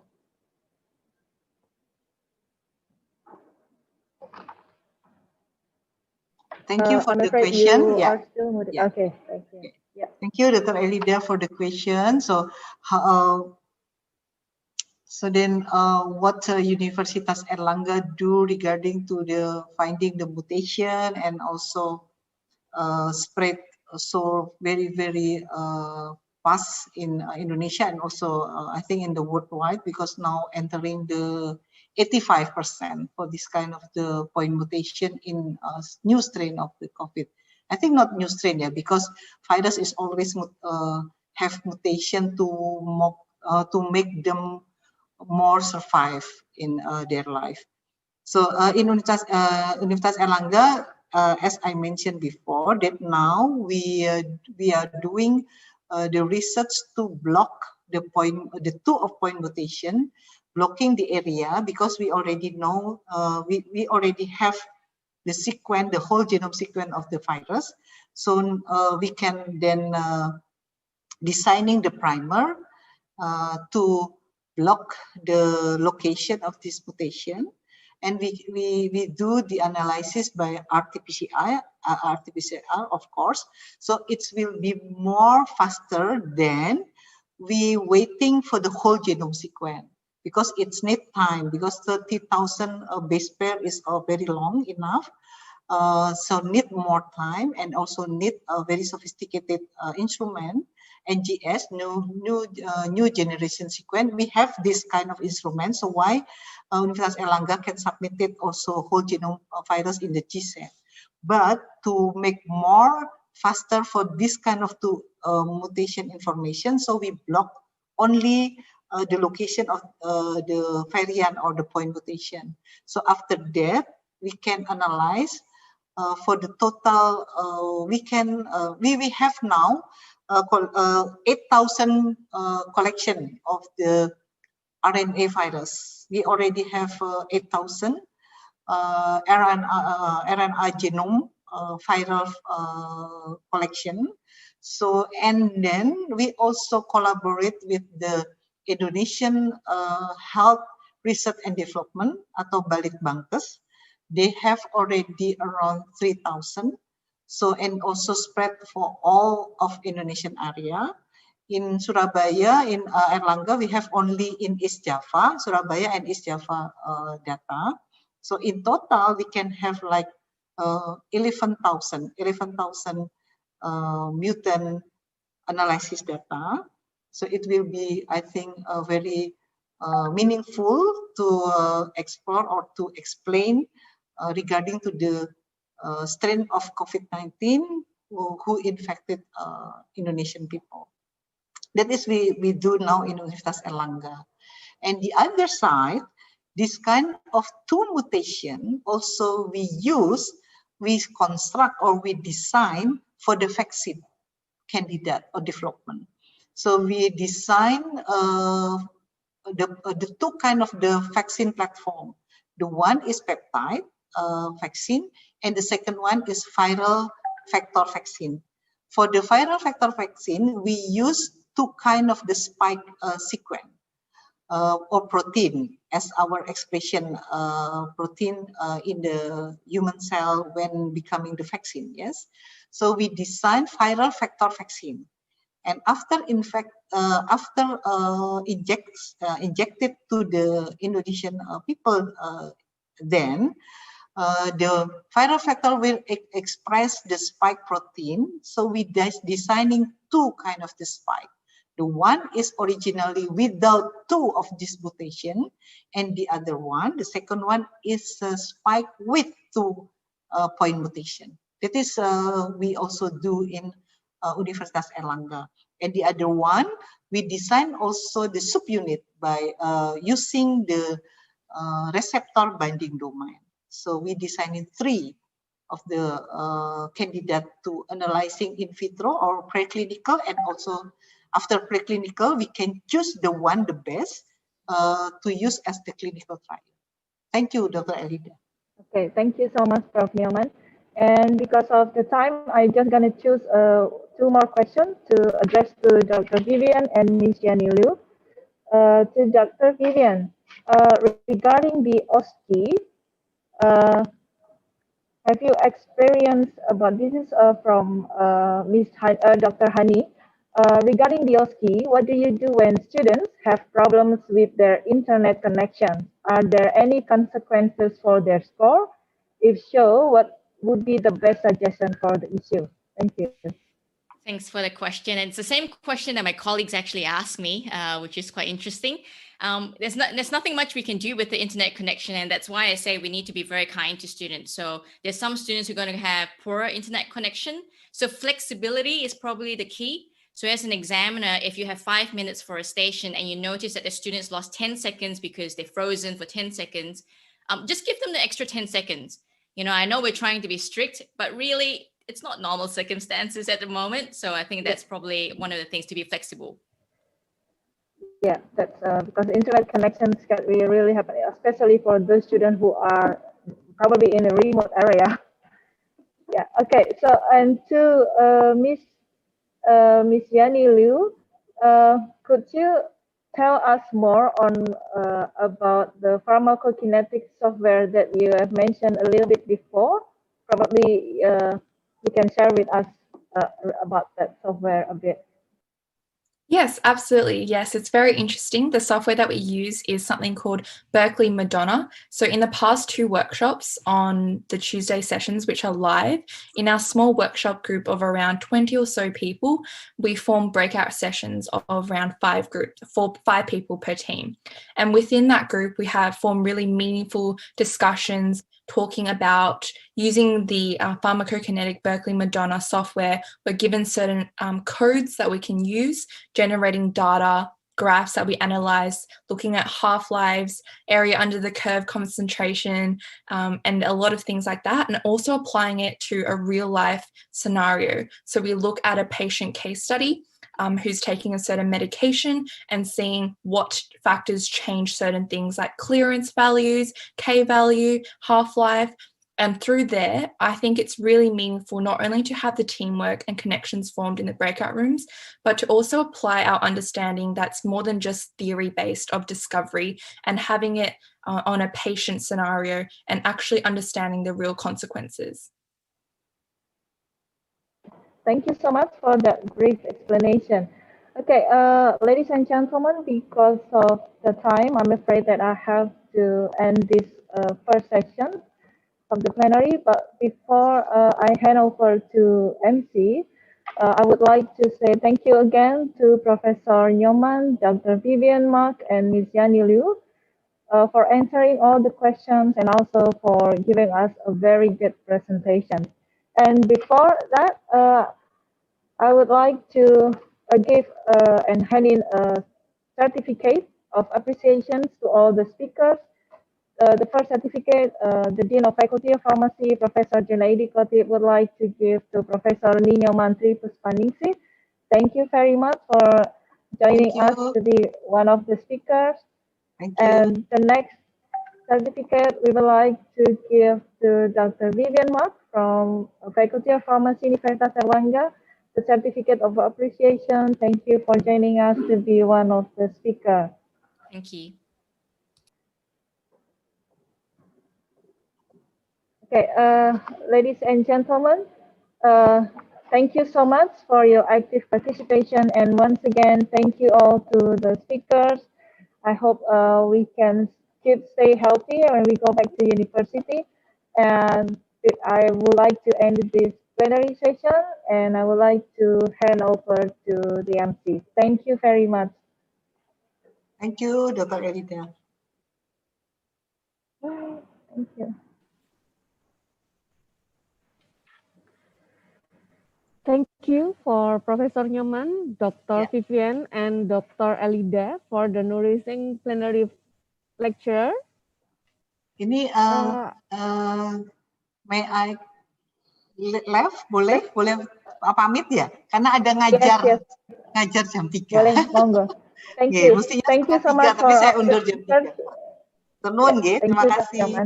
Oke. Thank you, Professor Nyoman. Sukses semua, salam sehat.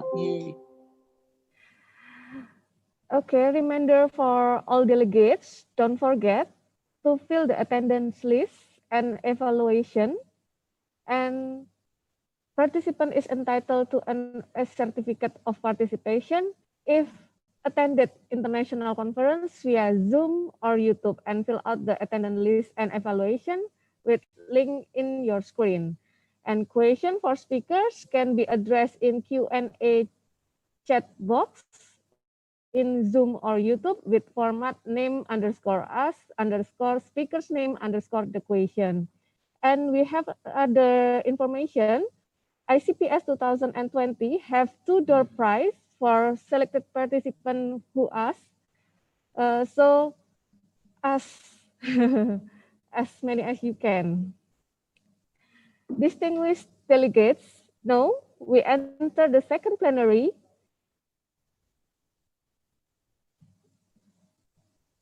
And evaluation and attendance list will automatically close at 4 and 5 p.m. And we have other information that all presenters should be on Zoom before 4 p.m. So please check your email to see the link to in a poster presentation room. Okay, distinguished delegates, now we enter the second plenary. This session consists of two parts by experts in their respective field and discussion.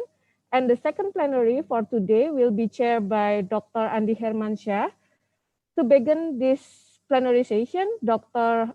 Andi Hermansyah, please, time is yours. Okay, thank you very much. Bismillahirrahmanirrahim. Welcome to the second session. After we had an amazing first session with Professor Nyoman and also Vivian, now we would like to have a second session. Just to make sure that everyone is on the same page, we will have two wonderful speakers for this second session. The first one is Professor Helen McCarthy. How are you, Professor Helen? And then the second one is Dr. Surakit Natiswan, and with each will be presenting approximately 30 minutes and then followed by discussion for about 15 minutes. So I'm pleased to introduce you the distinguished Professor Helen McCarthy as our third speaker. She is a professor at the School of Pharmacy, Queen's University, Belfast, United Kingdom. Hi, how are you, Helen? Hi, I'm good, Andy. Can't complain. Good afternoon. Yes. Good afternoon to you. Thank you very much for joining the webinar. Okay, I'll just share the screen and get started. Well, allow me to read your CV first. So, okay. Thank you very much again to Professor McCarthy. So, Professor McCarthy completed her PhD at the University of Ulster. That's what's in the UK as well in year 2000, and she is currently the Associate Dean, the Graduate School at Queen's University, Belfast, the UK. She is also appointed as the Chair of Nanomedicines, Biotherapeutics and Nanomedicine School of Pharmacy at the QEB. And what is interesting about Professor McCarthy that she focuses her research on the development of non-viral delivery system for nanomedicines applications.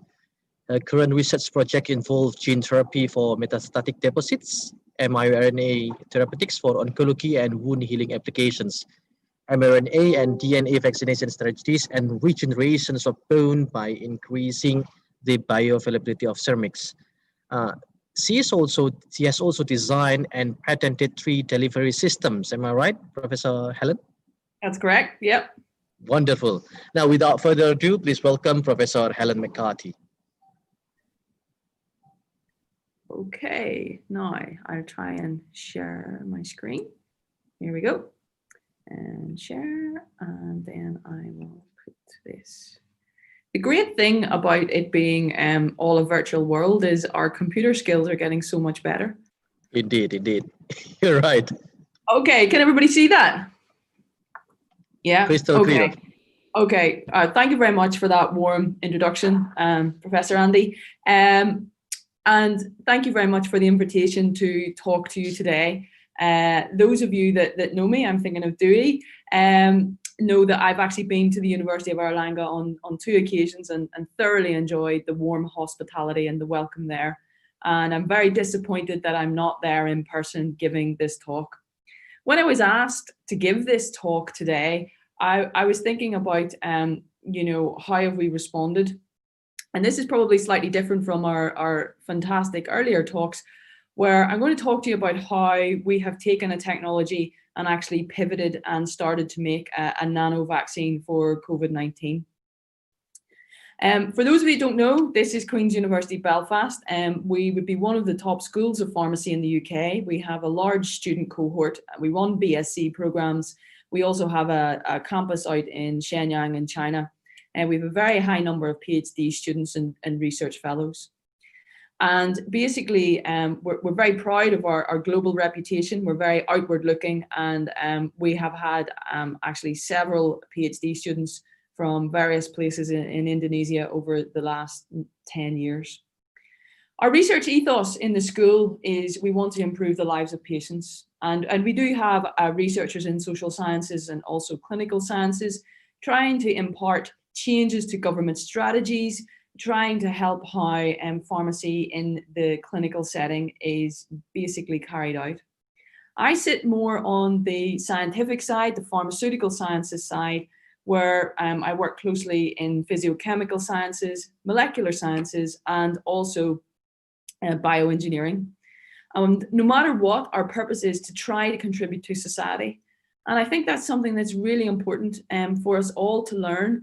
Never before has there been such a need for everybody to pivot and use their minds to try to see how we can help society. And that becomes very important. No matter what your field is, there is a contribution for you to make. And so where I sit in the side where you can make the best drug in the world, but if you cannot deliver it to the site of action, really, what's the point of making the drug in the first place? So it's all about the delivery of the drug to increase the maximal effects of that drug. So for me, and I think this is very important for any young researchers out there, in the course of the last number of years, I have been all over the world, but in my early research career, it really did start for me in a pivotal moment. It started for me in a place called Washington State University in Pullman. And the reason that I've put this up is so that you don't know what you're going to learn unless you go out and find out what other people are doing. And I've actually put a map here. You can see, hopefully you can see the little red dot, and that red dot tells you exactly where Pullman is. It's basically in the middle of nowhere. Whenever I landed in Seattle and I got a flight to Pullman, I ended up really on a 12-seater plane. I landed somewhere in the middle of the night, and I didn't realize I was living on the largest wheat plains in the world, 3,000 meters above sea level. And so I had two excellent placements there. And then the person that I was working with, Dr. Arash Hatifi, moved to Rutgers University, and I also had an excellent period of time doing research there. And what I learned there really informed the rest of my career. I learned that if we can understand the sequence of viruses, we can try to create systems that can mimic viruses, but they're not viruses. And that was a really pivotal moment for me as a research fellow. I had just got my first academic position. I needed to think about what was going to interest me. And for those of you that maybe are at the start of your career, it's very important that the research that you do has to excite you. It has to make you feel like this is what I want to do. Because if you don't have the passion for it, it'll be very difficult to stick at it for many, many years. So let me introduce to you what I have patented, and it's called the RALA peptide. And it is a 30 amino acid peptide. And the idea behind this is the sequence of these amino acids are specifically designed to help cross the biological barrier. And what do I mean by that? If you have a look at the sequence down here, you can see there are a number of arginines. Arginines are known to be positively charged, and we know that nucleic acids such as DNA and RNA are negatively charged. So they really condense together very tightly between the positive charge and the negative charge to form electrostatic interactions. You can see, hopefully, these kind of projections from the RALA peptide are almost like molecular tweezers, and that helps the nucleic acids sit in between these molecular tweezers. Some other things to note is we have a tryptophan at the end here of the peptide, and that's specifically designed to anchor into the cell membrane. We also have got some other things such as cysteine. Again, this helps to form the disulfide bonds between the peptides and keep the complex really tight. And the idea is that this peptide is a vehicle, it's a taxi, it's a delivery system that you can add nucleic acids to, and it will cross biological barriers. Here's an example of how it works. You take an anionic drug, it can be any of these, it can also be small molecules that have that phosphonate charge to it, and you add it to the peptide. And you leave it, and these are the typical nanoparticles that you get, less than 100 nanometers, around 20 millivolts. So very, very easy to make. And when you're thinking about ultimately trying to make new medicines, it's very important that you do have as simple a formulation as you possibly can at the start. Because what we're facing as a challenge across the whole world is, yes, we're making these new vaccines, but how on earth are we going to scale them up? And how are we going to do that cost effectively in an automated process and provide enough for basically the whole world population? So when we add the cargo to the peptide, you have your nanoparticle. And the nanoparticle, because it has a positive charge, because it is the right size, is very good at crossing the cell membrane. It crosses the cell membrane by endocytosis, mainly via the clathrin-mediated pathway.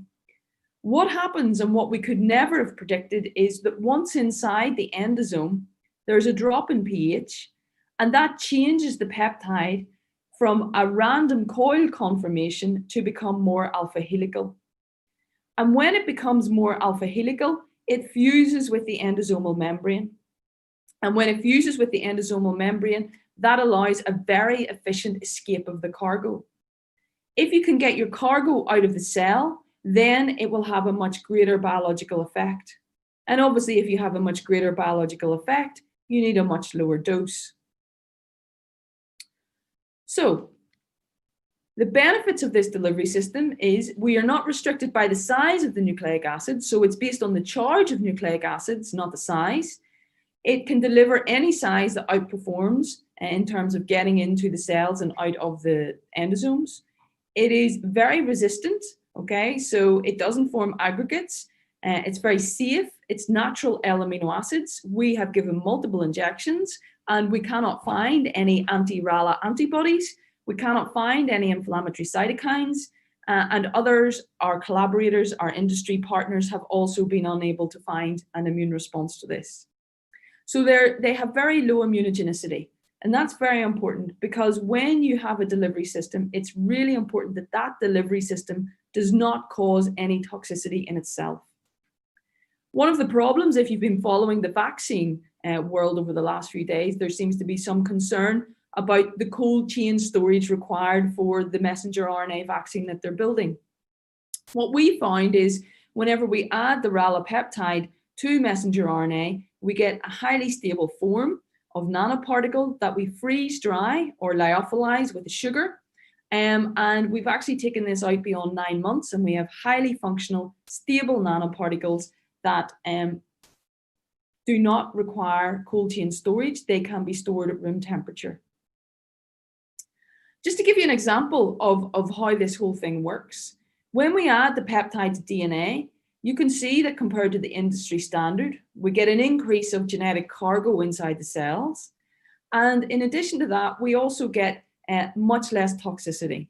This is very important.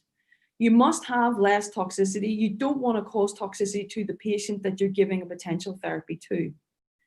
And what's also interesting is that we also get more protein produced with RALA. And I'm a firm believer in collaborating across the globe, and we work very closely with Cell and Gene Therapy Catapult, who is a not-for-profit government organization, and they have validated all of these results as well. So never be afraid to validate your results through other partners, because that only strengthens the data and makes you have confidence in what you see is actually the true effect. So, let's look at what can we do with DNA vaccines. So this was some work that we did where we made a microneedle patch to overcome the extracellular barriers. This was a 1 by 1 centimeter patch made of a polymer in a mold that was basically silicone etched, and we put our nanoparticles into these microneedles. The microneedles were designed to penetrate the skin. And the idea is that when they penetrate the skin, they then dissolve and they release these nanoparticles that are very good at getting across the cell membranes. Remember, in some of the vaccines that they're building at the moment, they still need to have a delivery system. So we were able to deliver the DNA, we were able to get the DNA out of the endosome, which helps with nuclear localization. So whenever we looked at this, and this work was published, it actually made the front cover of Nanomedicine, Nanotechnology, Biology and Medicine. What we were able to determine is the red line is the one that you're interested in. These are nanoparticles in the microneedle patches.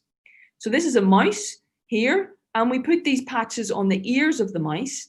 We went for intradermal administration because there's a higher number of antigen-presenting cells that lie in the dermis compared to intramuscular administration. And what you can see is the DNA that we delivered was for E6, E7, so it was for cervical cancer. And what we did in the prophylactic experiment was we vaccinated the mice 3 times, and then we challenged these mice with tumors, cervical cancer tumors, and then we basically looked at the survival. And you can see very clearly that the nanoparticles in microneedles and also the orange line, the nanoparticles actually also given intramuscularly performed the best. We then flipped it because we wanted to have a therapeutic effect as well. And we gave the mice tumors first of all, and then we vaccinated after they had the tumors. And again, you can see the nanoparticles in the microneedles gave the greatest effect, the best % survival. This means that we had something here that could not only prevent potentially getting cancer, but could also treat cancer. And we wanted to look at this in a bit more detail. This was only done by delivering 10 micrograms of DNA in this 1 by 1 centimeter patch that had 361 polymeric needles. But we wanted to be able to load more. So you can see here that before freeze drying, so before FD is before we freeze dried the particles, that we were only being able to deliver around 10 micrograms. So we actually wanted to deliver a lyophilized product. So we made up our nanoparticles at a ratio of peptide to DNA. We added a cryoprotectant, we freeze dried, and we reconstituted the powder directly into 20% polymer. We then put the microneedles onto the ears of the mice, and we looked to quantify the release of DNA after 24 hours. And if we look up here at after freeze drying with 100 micrograms of DNA, you can see that when we used a 9 to 10 kilodalton polyvinyl alcohol, we got around 74% of the cargo back. And that's tremendous from a 1 by 1 centimeter patch.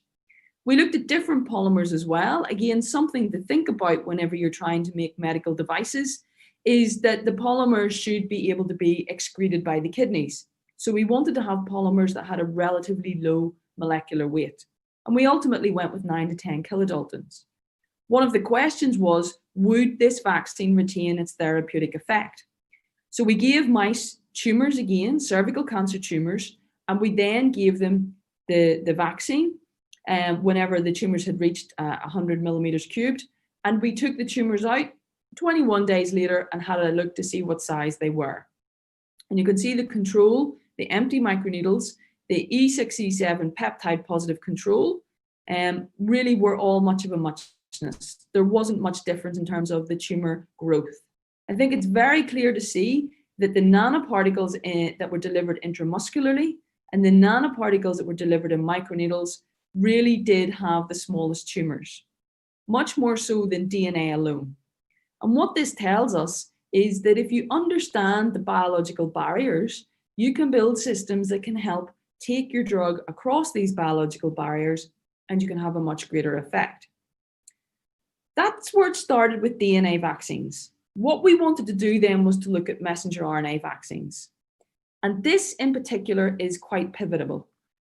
These are genetically engineered mice. So these mice are designed to produce luciferase under the control of the interferon beta promoter. So if you get expression of luciferase, there is also expression of interferon beta. And whenever you are delivering a vaccine or something like that to the mouse in this instance, you want the cargo, the messenger RNA, to evoke an immune response, but you do not want your delivery system to evoke an immune response. Particularly for us, because we are looking to build a therapeutic vaccine. So a vaccine that has a very strong CD8 component to it. So you can see that whenever we injected into the ears of mice modified messenger RNA, the messenger RNA was modified with ARCA caps on the end to make it more stable inside the cell. And whenever we delivered that modified messenger RNA into the ears of mice, you can see we very clearly get production of luciferase. This means that there was production of interferon beta. Similarly, when we take that modified messenger RNA and we deliver it with a DOTAP liposome, again, we get production of luciferase. When we take the modified messenger RNA and deliver it with RALA, there's no production of luciferase. This is good because we do not want to evoke an interferon beta response. An interferon beta response is indicative of an innate response, and that innate response will clear your nanoparticles before they've even had a chance to have an effect. And we confirmed this with interferon knockout mice. So wild type mice here on the left-hand side and interferon knockout mice. And we were looking for the percent specific killing. Okay, so this was only with 7 micrograms of messenger RNA. We wanted to have a really strong CD8 response. You can see when we used the RALA with modified messenger RNA, there's no difference in the wild type and the interferon knockout ones. So these interferon knockout ones had the innate immune system knocked out. However, when you use a DOTAP liposome, you can see you actually need that interferon system knocked out in order to get a good level of percent specific killing. Again, this work was published in Advanced Healthcare Materials, and this was pivotal because this told us that when we used RALA with messenger RNA, we got a completely different response. So you'll notice I've changed the background of the slides now. The early work that I showed you there was with Queen's University Belfast. I'm still with Queen's University Belfast, but we've spun our technology out into an SME company called Fion Therapeutics. And we are a therapeutic vaccine company, and that's really what we do. So what I'm going to talk to you now is about some of the work that we're doing and how we have pivoted to respond to the COVID-19 crisis. Okay, so all of the vaccines that are currently being developed for COVID-19 are essentially prophylactic vaccines. We want to deliver something a little bit different. So we want to make a messenger RNA vaccine that is therapeutic. So one of the first things that we needed to ensure was whenever we delivered our nanoparticles to the ears of mice, that we activated a cellular T cell response. And that's very important. In order to do this, you have to make sure that you get activation of your antigen presenting cells. So these are things like your dendritic cells that reside under the ears in the intradermal layers. You need to get your antigens in there, you need to get them activated, and you need to get them to migrate to your draining lymph nodes. So what we did here was we took RALA with a Cy5 fluorescent label on the messenger RNA, and we injected the nanoparticles into the ears of mice. 2 hours later, we opened up the mice and we had a look to see, was there any fluorescence in the draining lymph nodes? You can see very clearly, at least I hope I can, and apologies for showing you an open mouse, but here on the left, you have naked Cy5 messenger RNA only. There's no evidence of any movement of the dendritic cells to the lymph nodes. You can see very clearly here that when we use RALA with Cy5 messenger RNA, very clearly you can see that 2 hours after administration, there's fluorescence in the lymph nodes. What that actually means is that the dendritic cells have taken up the antigen and have been activated in the skin layer and have started to go to the lymph nodes to talk to the T cells. And we quantified the percent of particularly CD11C cells. These are the cells that you absolutely want to get activated if you want to have a strong therapeutic vaccine. So what we did then was we quantified this and we had a look to see, and it's very clear, particularly at 24 hours, that both in the axial and the inguinal node, we got a higher level of CD11C positive cells in these draining lymph nodes. And we also looked to see, could we deliver our genetic cargo to bone marrow dendritic cells and also peripheral blood mononuclear cells. And we looked at different ratios of the RALA to the cargo to see that we did get them into these very important immune cells. So one thing that's also very important is whenever you do give a vaccine, that you want to have a specific response to the antigens that you're delivering. So we did this first of all with an E7 antigen for cervical cancer, because this was something that we had the messenger RNA for. We have a cervical cancer therapeutic vaccine program, and we wanted to show that we did get not only a better IgG response, which you can see here with the RALA E7 messenger RNA, but that we also got an E7 specific IgG response. And again, you can see very clearly that we do, that we get a RALA E7 messenger RNA IgG totally specific response. If you want to build a therapeutic vaccine, you also need to have a stronger Th1 response rather than a Th2 response. And so in order to determine if you do have a Th1 response, you need to have seroconversion that favors IgG2b over seroconversion for IgG1. If you have a look up here, you can see that in our RALA E7 messenger RNA, there's absolutely no E7 specific IgG1 response. However, you can see very clearly down in the bottom, we get an IgG2b response.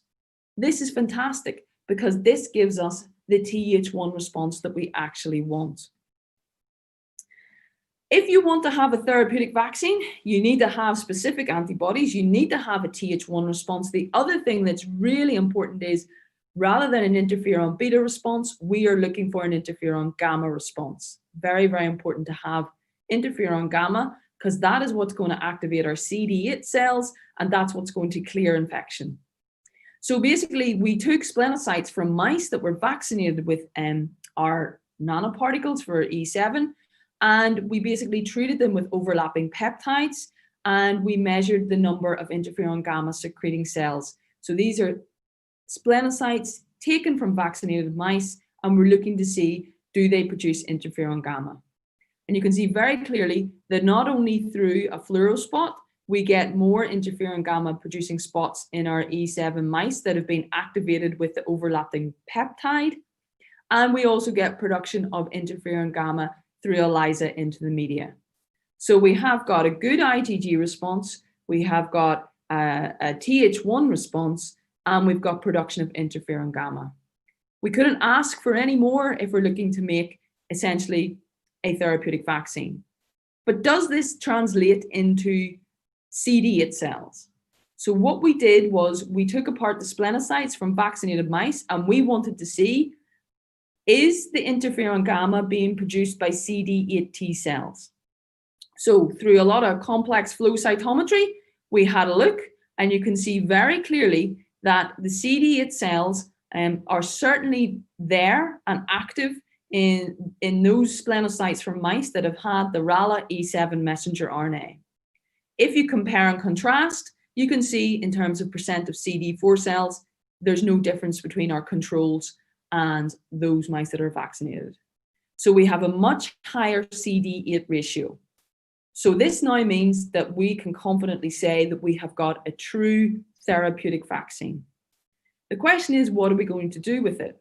And will it be able to be stable over a long period of time? Here's an example of how a peptide with messenger RNA can make nanoparticles, be lyophilized, and be stable at room temperature for out to 6 months. And you can see that there isn't a significant drop-off in viability, and also there isn't an impact on cellular viability. The other thing is when you use a peptide with your messenger RNA, it is relatively inexpensive compared to making recombinant viral particles. So what have we done as a company to deal with COVID-19? Well, what we have done is we have started to develop a triple antigen messenger RNA vaccine for COVID-19. And the antigens that we're going to use are the S, which has been talked about extensively. We're going to use the N, and we're going to use the M protein. And there are a number of reasons that we're going to do that. Firstly, we can use what's happened in SARS beforehand to understand that there is a lot of structural homology in the surface spike protein, the nucleocapsid protein, the N protein, and the membrane glycoprotein. And the lessons learned from the SARS outbreak have told us a number of things. When we look to see what the T cell responses were from the previous SARS outbreak, actually the M and the N protein were found to persist 11 years post-infection, i.e. patients had CD8 T cells that responded to these proteins in addition to the S protein. There wasn't any convincing evidence for it against the E protein. So based on that, as a company, we have decided to develop an SNM triple antigen messenger RNA vaccine. One of the other things that we've done as a company, we have also decided to develop RNAi therapy for COVID-19. So whenever we inject our RALA nanoparticles into the tail vein of mice, we get a very high number of nanoparticles in the lungs. We know that the lungs are the main site for the ACE2 expression receptor by which the COVID-19 enters cells. And if it enters cells, it continues to replicate and increase the viral load. What we have done as a company is we have said, okay, our delivery system doesn't cause any toxicity. Our delivery system goes to the lung. Why don't we temporarily knock down the ACE2 receptor for a couple of days to help those that are most acutely infected by the disease to stop the virus replicating and then pull it back up again. So you can see, hopefully on the bottom left here, that we can reduce expression of the ACE2 receptor up to 48 hours, and then at 72 hours it comes back up again. So again, we're developing this therapy with the support of the UK government to basically use it as a measure to help those that are acutely infected with COVID-19. One thing that's always really important is when you design these new therapies is how are you going to scale them up? We've been quite lucky. We work with the Centre for Process Innovation in the UK, and we've recently secured further funding to scale up our nanoparticles to patient doses on a completely automated platform. So this is the nano assembler platform. You can see in the bottom right, it goes from Spark to benchtop to Blaze. Once you get your parameters correct in the benchtop, it automatically transfers to the Blaze rig, and that can then be used for patients. Okay, so that can scale up to patient doses. So we're on a very ambitious project over the course of the 9 months to see if we can scale our nanoparticles up to patient doses. If you have a look on the top trace, you can see that it's all right. It's not very good. That's a completely non-automated system. You can see down in the bottom, we get a much nicer peak. We don't get any blip up the top. And you can see very clearly that our nanoparticles have a polydispersity index already of less than 0.2. This is very important if we are going to try and get regulatory approval for these nanoparticles. One of the last things I want to say is no matter what you do, you've got to have fun and enjoy it. And we have a lot of fun along the way. Things are particularly dire at the moment across the world, but it's how we respond and how we contribute to society that's going to make a difference. Thank you very much for your time. Thank you very much, Professor Helen. That was fantastic presentations, and I agree that the DNA vaccination has become an effective strategy for the development of therapeutics against many types of cancer, like breast, ovarian, prostate, and cervical carcinoma. And what is the bottleneck really is the delivery technology, the effective delivery technology. And I see that the RALA can become one of the approach and also one of the solution for this, and look forward for discussion whether it can be applied specifically for the COVID-19. We'll save that for the discussion. And then for the next speaker, we have Associate Professor Surakit Natiswan, Dr. Surakit Natiswan, PhD. Hello, how are you, Professor Surakit? Hi, I'm good. Okay, thank you very much for joining the webinar. And then Prof. Surakit is the Dean of the Faculty of Pharmacy at the Mahidol University of Thailand. And then he completed his PhD, Doctor of Pharmacy at the College of Pharmacy, University of Florida in 1999. And then he's just recently appointed, congratulations, as the Dean of the Faculty of Pharmacy, Mahidol University. And how long will be the period? 5 years? 4. 4 years, 4 years then. And then no more 5. And then he has a vested interest in efficacy and safety evaluation of drugs and on cardiovascular system, evaluation of pharmacokinetics on drug actions, and also medication use evaluation. So Prof. Surakit was also won the research award in the field of medical science from National Research Council of Thailand in 2019. Prof. Surakit, welcome to virtually to in Surabaya, and then the time is yours now. Thank you, Andy. And thank you so much for Erlangga for inviting me to be a part of this very interesting and very enlightening conference. My talk is, of course, as you already heard about the introduction, that I'm now the Dean. So I hope that I can share with you about some of the things that is probably not related much to science or education or research, but more on the management of the situation as a faculty of pharmacy that has to deal with the situation where we face with the pandemic of this deadly virus. So I'm not sure whether some of you have heard this word before, business continuity management, or BCM. That's what I'm going to talk about. And this is pretty much a concept for a business entity. But of course, as an educational organization, we can learn from the business sector on the concept and also how to adapt and to implement our business to make sure that the education, research, professional services are still being able to be continued, and make sure that all of the students and staff and other people who we serve can continue to receive, the services that we provide. If some of you are not very interested in management, please allow me to introduce you to this concept.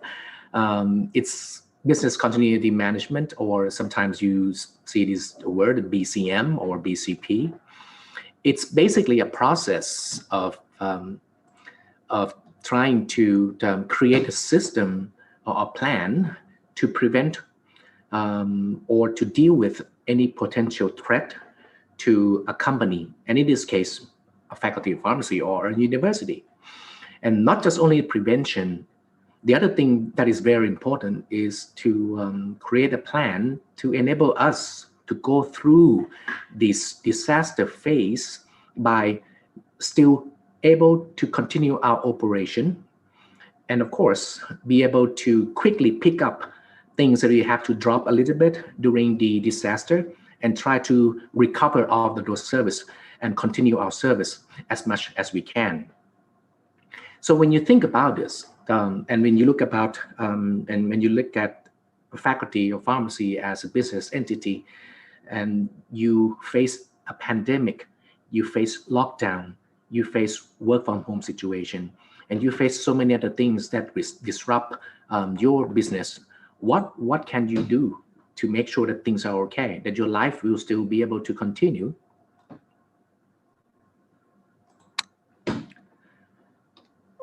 And for Thailand, this is the event that changed everything. This picture that you see here is a Thai boxing event. I'm not sure whether you are familiar with Thai boxing or not, but it is the national sport where we just, pretty much use not only the hands to fight, we also use our legs, we also use our elbows, we also can say Ong Bak. Say that again? Ong Bak, the movie. Yes, Ong Bak. That's a very famous movie, Ong Bak. Yes. And when you see this atmosphere, it's the adrenaline, releasing event. You see two fighters on the stage.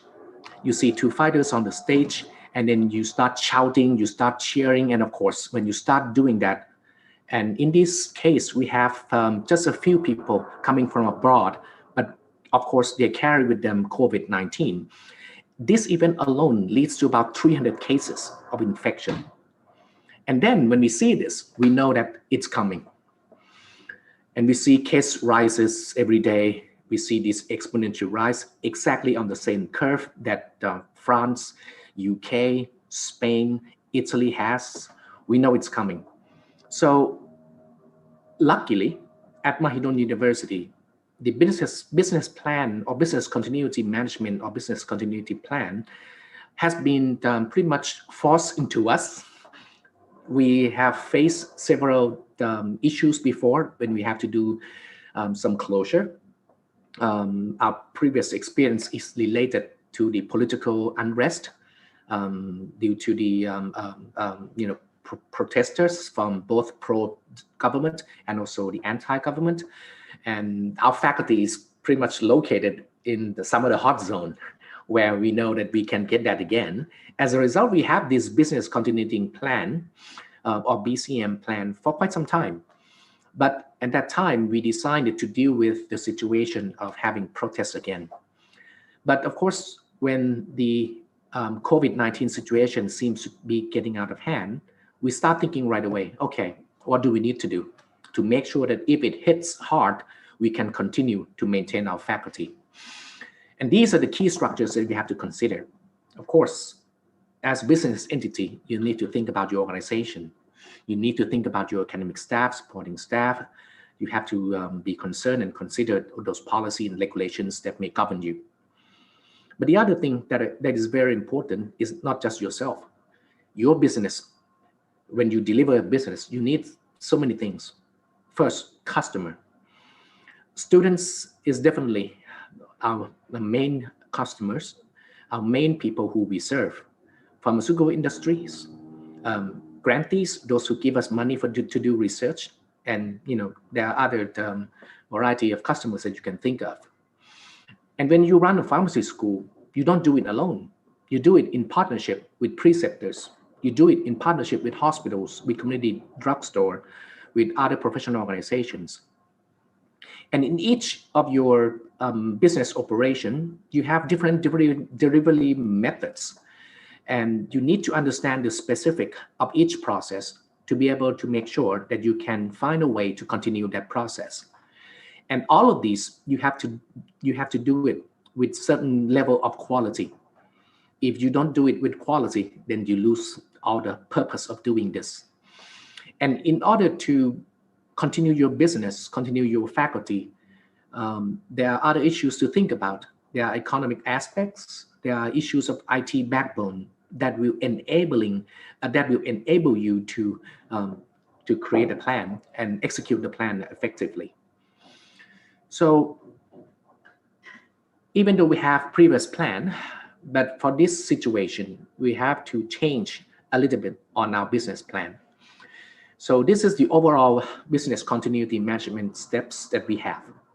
First, when you cannot see each other, when you cannot come to the faculty, to your business entity, the first thing you need to think about is communication strategy.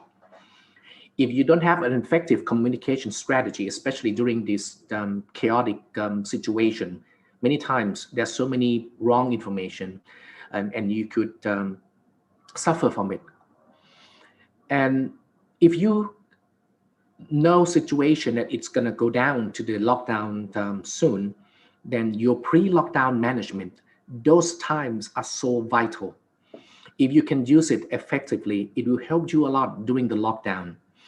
And luckily, I think in my case, we know it right up front and we act very early. So it's very helpful. And then the other thing is, once you start having this issue of lockdown, you start to feel the impact of the pandemic. You have to conduct a situation analysis and you have to prioritize your missions. Some of the things you can do, some of the things you cannot do. So you have to really plan ahead and think about what you should do and what you can stop for now and then come back and do it later. But how you're going to stop it and how you're going to quickly recover it, that's an important issue also. And the other thing is work from home management plan. Work from home is not just stop doing anything, just be at home. You still have to contribute to the output of the faculty. But all at the same time, safety, security issues are definitely at the top of the agenda because, of course, the most important thing is human life. We cannot put our faculty members or students at risk at all. And once you manage your own situation quite well, then you can definitely contribute to the society. You can engage, you can serve the society based on your ability. This is the picture of the first business continuity management plan that we have. And in our case, we act early, like I said. This is about 11 days before lockdown in Bangkok. We know it's coming. So we start planning right away. We start calling people up, every key managers, every key head of divisions, and we start telling them it's coming. We need to write up a plan, talk to your staff, talk to your subordinates, think about all of this situation analysis and how you prioritize things in your department, in your division, come up with a plan that you can continue to do the work if this thing happens. And we quite lucky because we have been practicing this for other events for quite some time, so things are going quite well. And when you start thinking about typical work process for education, this is probably, I would say, perhaps almost all pharmacy schools in the world probably follow this type of format, where you have these elements of, you have prospective students coming in, you have students at different class, cohort 1, cohort 2, cohort 3, or 4, or 5, or 6, depending on which curriculum you use.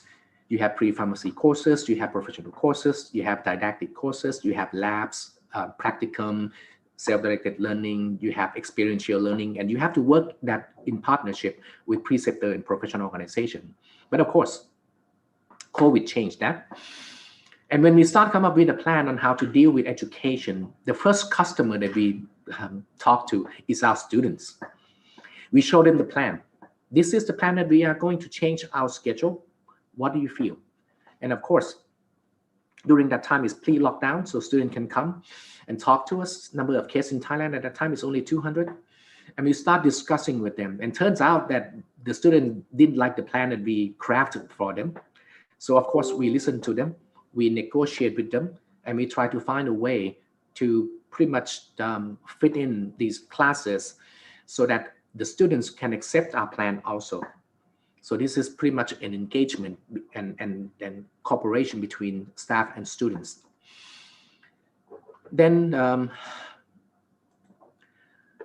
the academic staff, even though we have been encouraging our staff to do online teaching and learning how to do e-learning, but previously we don't get that much cooperation.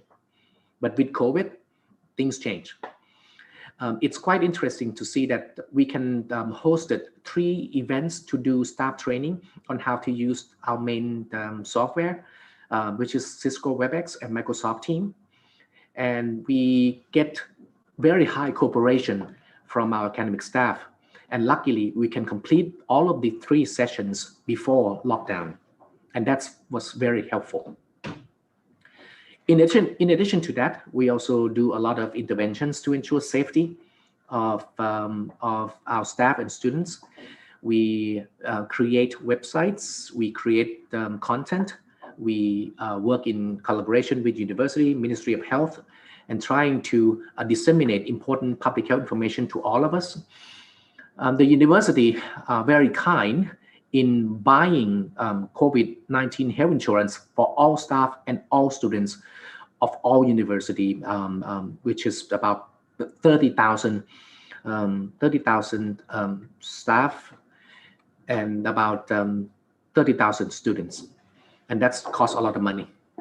And then we also create management workflow when our staff or student became patient under investigation. And unfortunately, I myself have to deal with 2 cases at the faculty. And turns out those 2 cases were negative. So that's very good. And the university also provide quarantine places if we needed to, because quarantine places could cost quite a lot for students or some supporting staff who are in the lower income range. And of course, we can do testing for our own because Mahidol University has 4 top hospitals under our management. So we became one of the leading centers to deal with COVID-19 infection cases. This is an example of the business continuity management plan, particularly on the guideline of hospital transfer or hospital transport for student or staff under investigation. And they just give us this plan, and we pretty much implemented the way that they want us to do. I'm not going to go into detail of this. And of course, we also train the students, not the staff, to learn how to use this online learning platform. And the students seems to pick up even faster than academic staff, and that's quite common thing. But the students, of course, are not prepared to pay a lot of data usage from their cell phone. As a result, Mahidol University pretty much bought free SIM card and distributed to all students in our university to support them. And that was praised by so many students. They really like it. And some of the pictures here are pretty much some of the things we did. Some of you may remember Professor Chutamani, the former dean. She was not very comfortable doing live session, so she wanted to do a tape recording. So we provided for her, and we create a makeshift studio room for her, and for many other senior staff. But for the young staff who are very competent in IT skills, they can do it by themselves at their apartment or condominium very easily.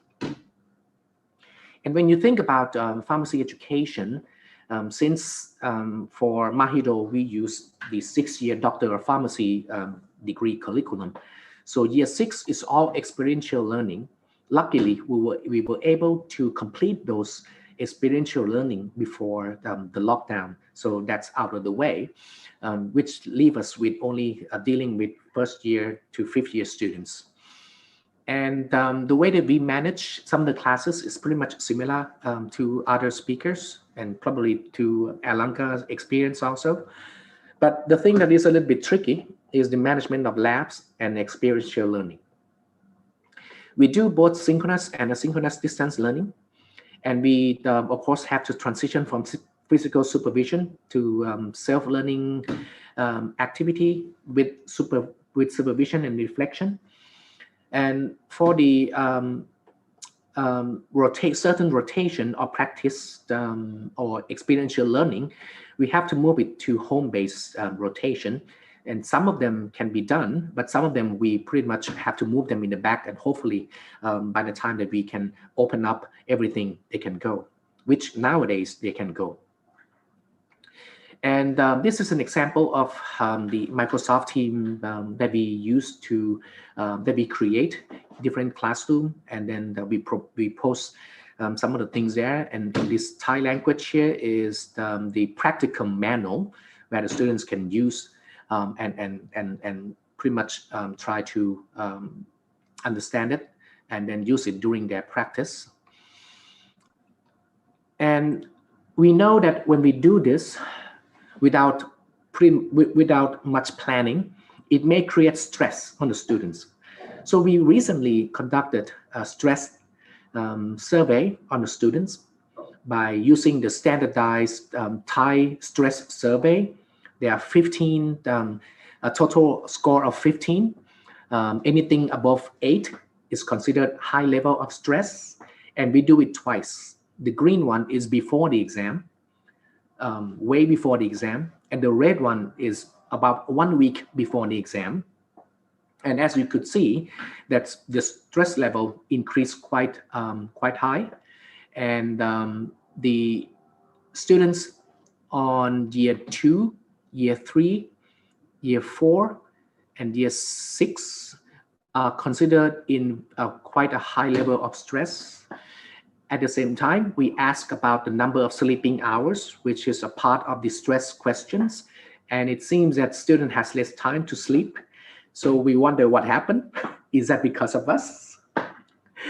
I'm not sure whether your students have enough sleep, Andy. But based on the open-ended question comments that we gathered from those surveys that I show you, the student comments and complain about these things, the level of workload. Once we switch to online learning, a lot of learning activities have to become self-directed, and the student can feel that the level of workload that they get from every classes a little bit too much. And they are very, very stressed during the online exams. And part of it is because of some issues of students who live in a rural area still have issues they're afraid of internet problems, and they won't be able to submit the exam questions on time. The other thing is we Homo sapiens are still, social animal. As a result, when you have to be by yourself and you have to suffer from studying, and you have no friends to be with you, to complain maybe, or to play with, to release some pressure, you have some stress from isolation and lack of physical interaction. Or sometimes students feel that teachers are too far away, they cannot connect or whatever. And then we also have an issue of some students who have an issue of self-discipline and self-control outside the classroom. Sometimes student needs some peer pressure or some induction from their peers to follow along with the study plan or whatever. And without that, and they have to be alone, then there is some issue there. And of course, for labs, certain labs require motor skill practice, and they don't have it, so they feel that it's a little bit a disadvantage. But after all of these comments have been solved both through online learning still, or at the same time, because of the COVID situation in Thailand is getting much better, and the government start to decrease the issue of lockdown. And they recently opened the schools, open university. So we decided to do blended learning, where we open the classroom for students to come if they want to. But at the same time, we want to make sure that we can still keep social distancing. As a result, we encourage students who doesn't have any problem learning from far away to do the online learning. But anyone who has some issues or some problems with online learning, they can come and learn with the students and with the teacher here, the faculty. And that has been quite helpful. And we will continue this plan until the end of this year. If the situation has changed, then next year in January, we may open up all of the university depending upon the situation. And we are very serious in terms of making sure that we don't have too many staff in our faculty during the lockdown. So we make sure that we do a monitoring. This is the number of staff coming to the faculties. We pretty much control it down to the minimum level. And for research, which is also important, we have to come up with a plan. This is our plan. We spent March and April planning.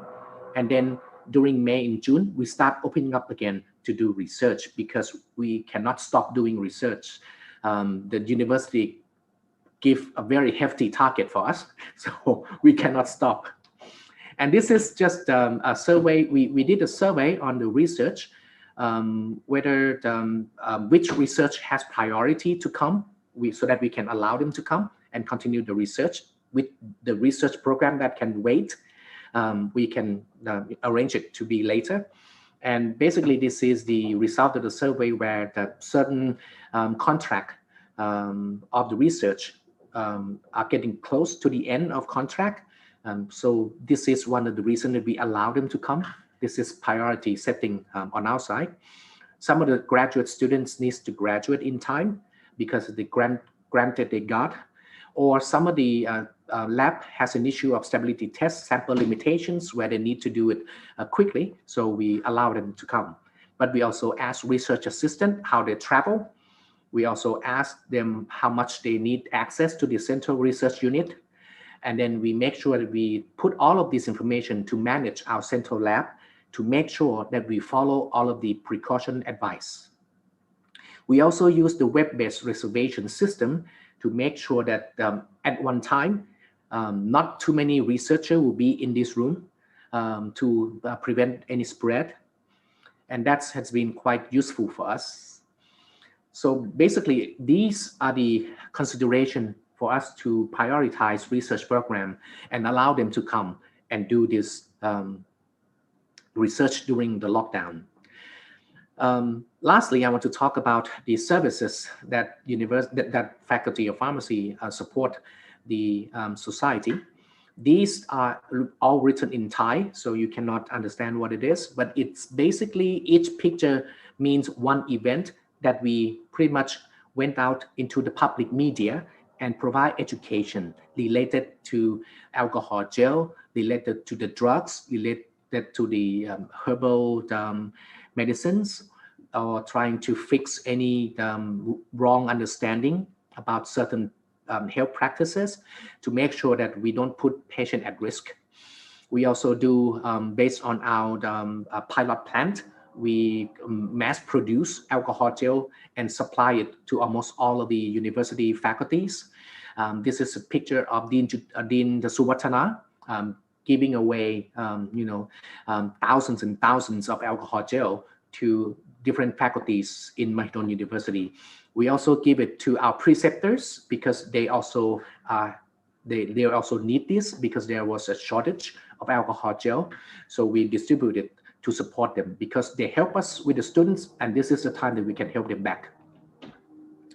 But at the same time, we try to find a way to generate some income during this time by creating a mask with our logos and try to engage our alumni and trying to encourage them to support us to generate some income. We also do the online webinar to generate income also.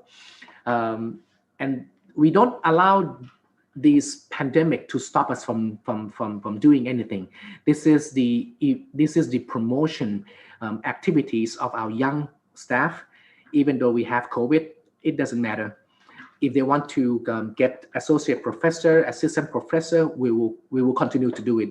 This is the teaching evaluation that we did, so that they can being evaluated and promoted.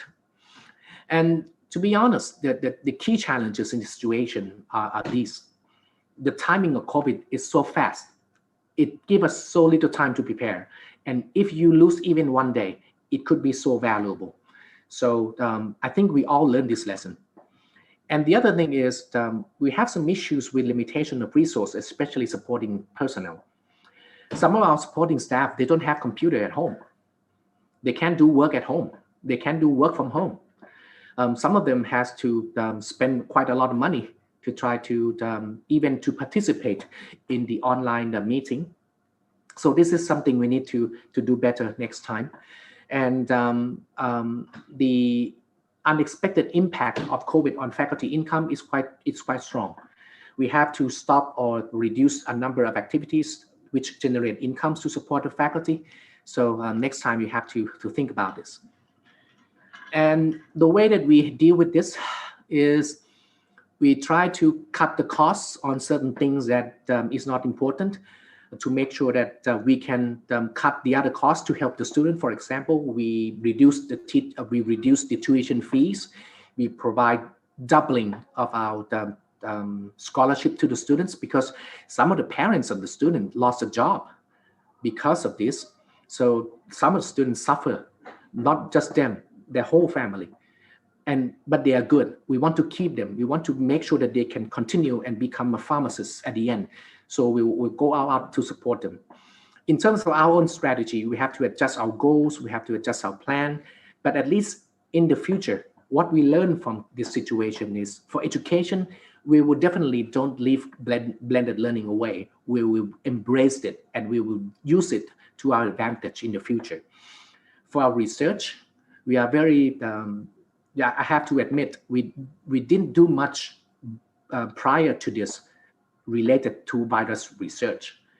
But based on this, we just recently trying to get a BSL2 plus lab so that we can improve our capacity to do some research that are related to virus.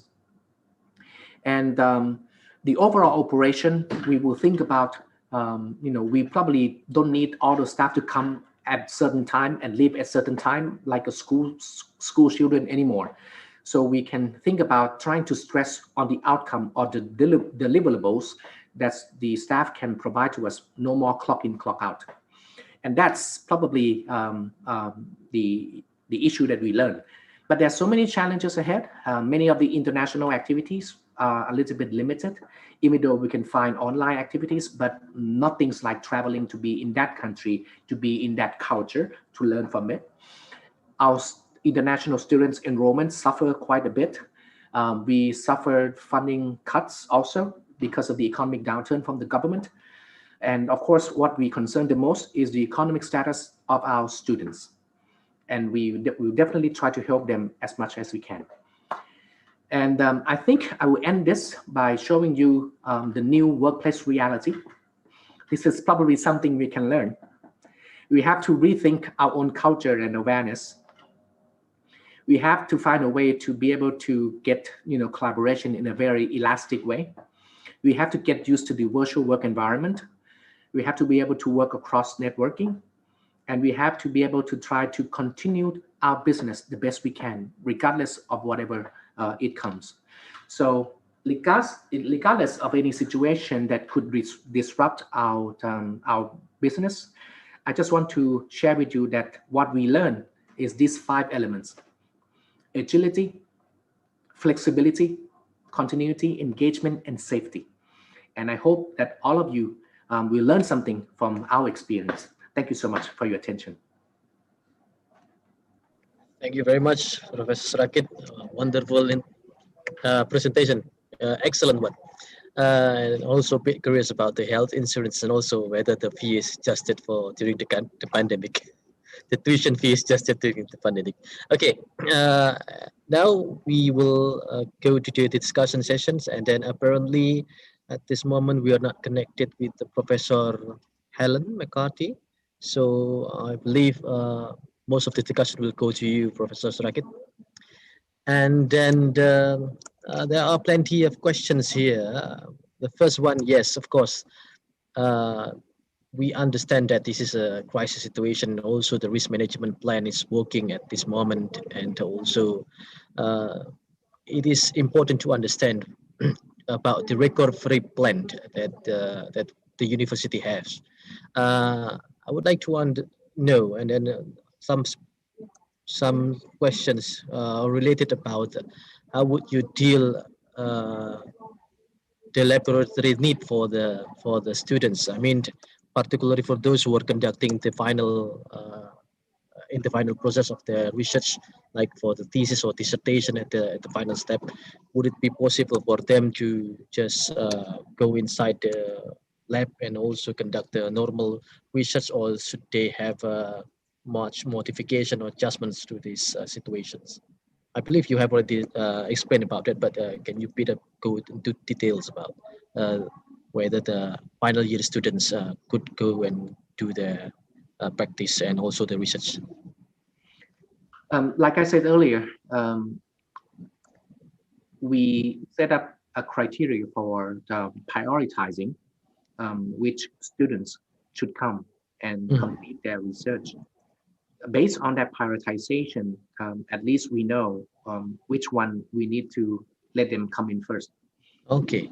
And at the same time, once we know that there are certain numbers of students who wants to come, we can then use the system of reservation on the machine, so that we know exactly at what time how many students will be in one laboratory room, and make sure that they follow the process.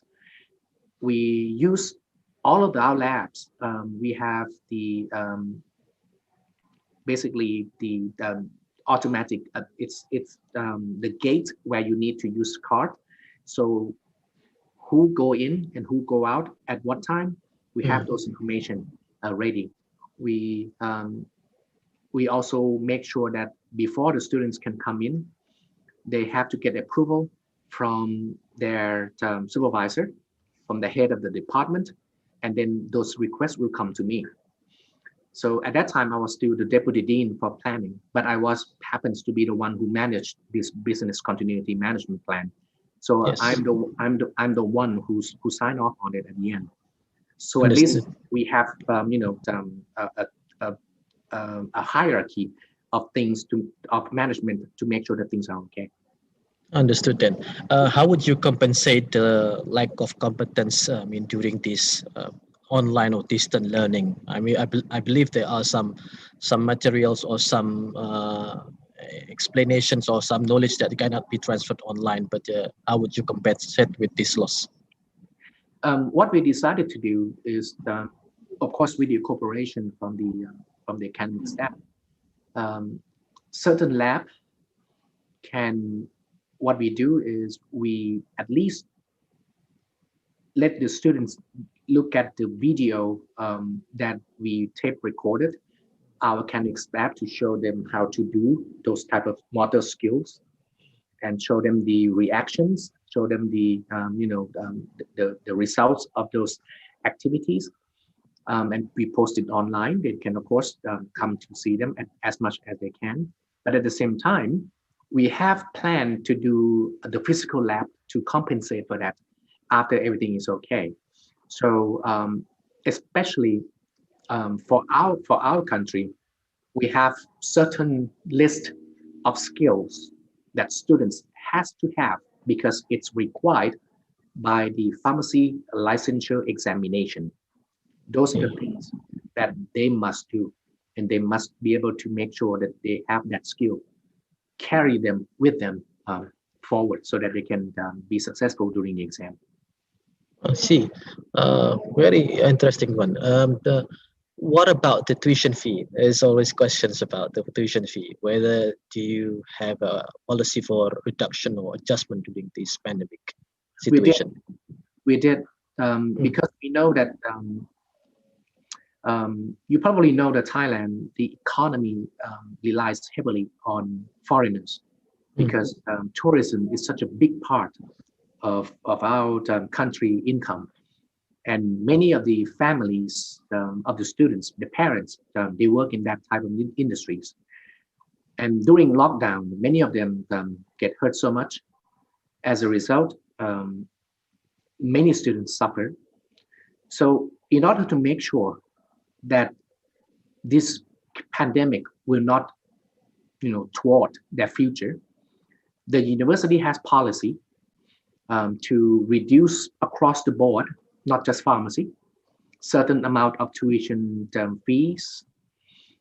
And on top of that, they increase the amount of scholarship so that everyone gets some cut, but anyone who needs more can always access and apply for this scholarship. And on top of that, the third tier is our own faculty. We also have more scholarships for the students whose family suffered during this time, and they can apply. Of course, they have to be evaluated. They have to be evaluated by their academic advisors and make sure that they really need it. And then we also get support from alumni who always want to give back to the faculty. So overall, I think that we are quite fortunate that so far we are able to support all students who are in need of help. Yes, lovely. So when we talk about the BCM or the BCP, I guess the essence, the nature of the BCM is the recovery plan, and then how we would like to minimize the downtime and also recover quickly from the disaster or from any events. Who would oversee this plan in your experience in your faculty, and how who act as the main command center or the main think tank for conducting this orchestra? We have a BCM committee, and previously Dean Suwatana is the chair, and I am the vice chair. And this BCM happens to be under my portfolio, and I have been doing this BCM for 4 years now. So when this thing happens, I thank my previous experience so that I can manage these things. And now I'm of course became the dean, and we have to continue this. But luckily, like I said, because of the very effective management of the whole country, and the public engagement is amazing. Thai people wear masks way before the government order us to do, and I think that's very helpful when you get engagement from the community or from the public. That's the key. That's interesting. Yes, that's okay. Okay, lovely. It's a very good way to do. I mean, everything is already settled, everything is already prepared. But how would you see if there is any failure or during your plan, or if there is any unmet target within your plans? Oh, What there are anticipation? many. There are Yeah, many. there are many. Yes. I'm talking. I'm mostly talking about the positive things. Of course, there are many other things that we think we should do better. First of all, I think all of the supporting staff, all of the academic staff has to improve the IT skills. When we start doing this BCM or BCP, we found out that so many of our staff, probably a little bit more on the supporting staff, they don't have both the skills, they don't have the funds to pay for certain IT costs. They don't have IT equipment at home, which hinders the ability for them to do work from home. Many of the teaching is a little bit uncoordinated, and that's the result of why students complain about the stress, because we don't have coordination on how much we can give the students to do self-directed learning. And everyone thought about, okay, when our staff listen to any online or webinar talking about online learning, every recommendation will be self-learning. Yes. So yes. every faculty members will do self-learning to the students, and students at the end of the totem pole receive all of that. And I think we probably need to do better coordination on this issue. Just jumping into the stress, the coping mechanism for the stress. I mean, everyone is stressed, not only students. The lecturers also stressed. I mean, you have shown us the picture of the senior who is really struggling for, adapting with the new normal and also the use of technology. And how would you assist them? I mean, in terms of particularly for the senior staff to adjust with the use of technology, and also for the students to handle their stress. Apart from, apart from consultation, or apart from other psychological efforts, probably, if there's any sort of things. Yes. Each group probably has stress because of different reasons. So first of all, you probably have to think about what are the reasons behind that stress. Is it something that you can do? Is it something that you can do? Then you start trying to find a way to deal with it. For the senior staff, we choose to provide support instead of letting them struggling by themselves. Even though we know that all of them are good, they will finally learn how to use it. But when the situation hit, and they may need more time to try to find a way out.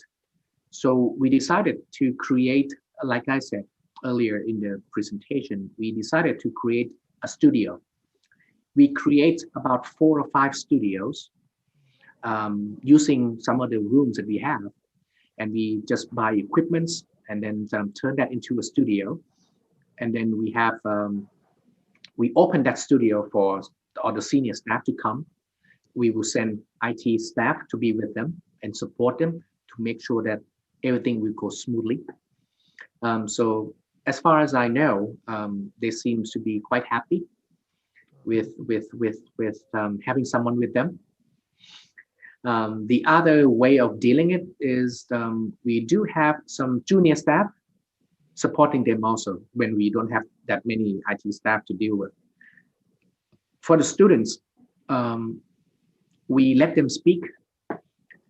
That survey is a part of it.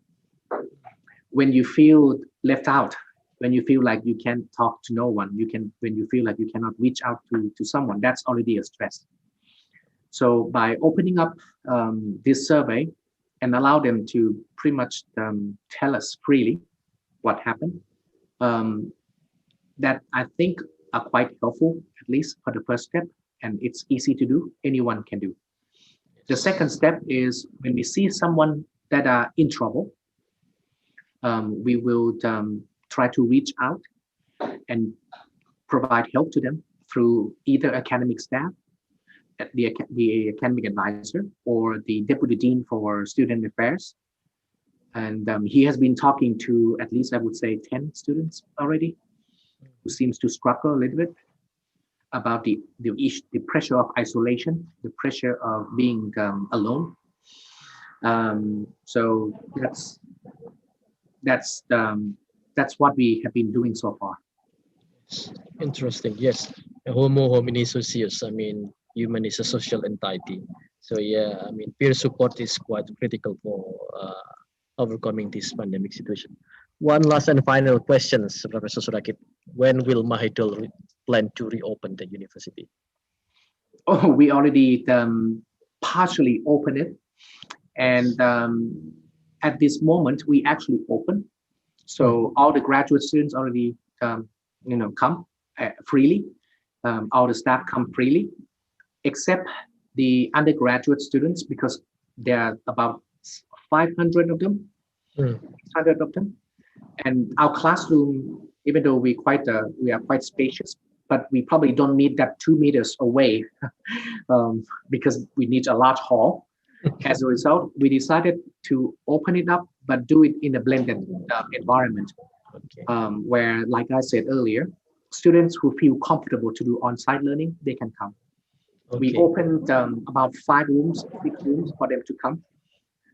For students who like or enjoy not having to go through Bangkok traffic, especially during this rainy season, they can just stay in their residence. And it turns out that by doing this, you cater to both tastes. Some who likes to be, some really enjoy studying online. They can continue to do that. Some who doesn't feel like doing it, they can come on site. But starting January, if everything goes well, we will probably open it back to normal.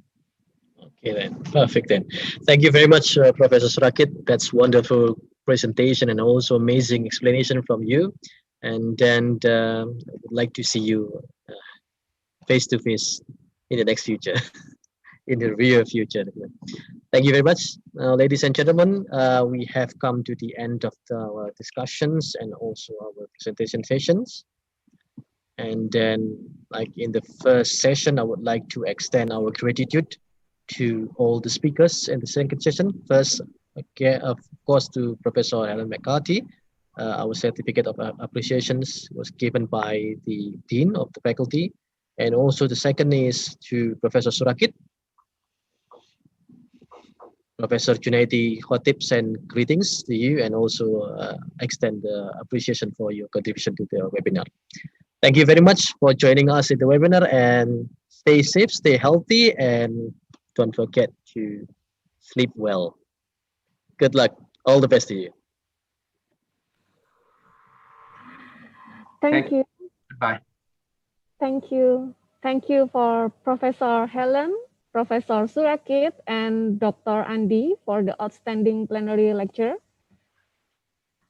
Okay, reminder for all delegates, don't forget to fill the attendance list and evaluation. And evaluation and attendance list will automatically close at 5 p.m.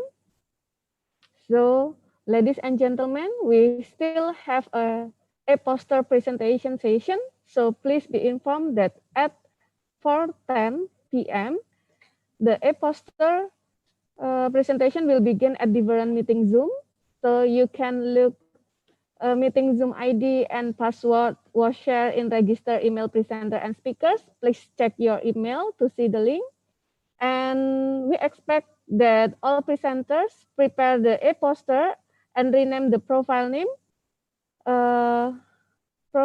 with this format: presenter code and name, like that. Okay. We expect that all presenter ready 5 minutes before the session start, and for 2 participants with the best question will be contact with ICPS 2020 committee after the event finish. So thank you for all of you.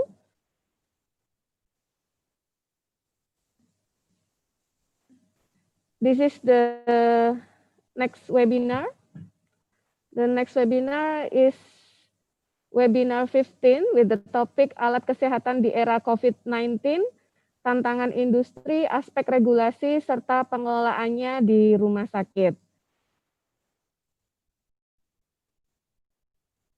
Next, we would like you to join different meeting ID with the different meeting Zoom. So for enter presentation room, ICPS committee will assign you immediately after you join the meeting Zoom.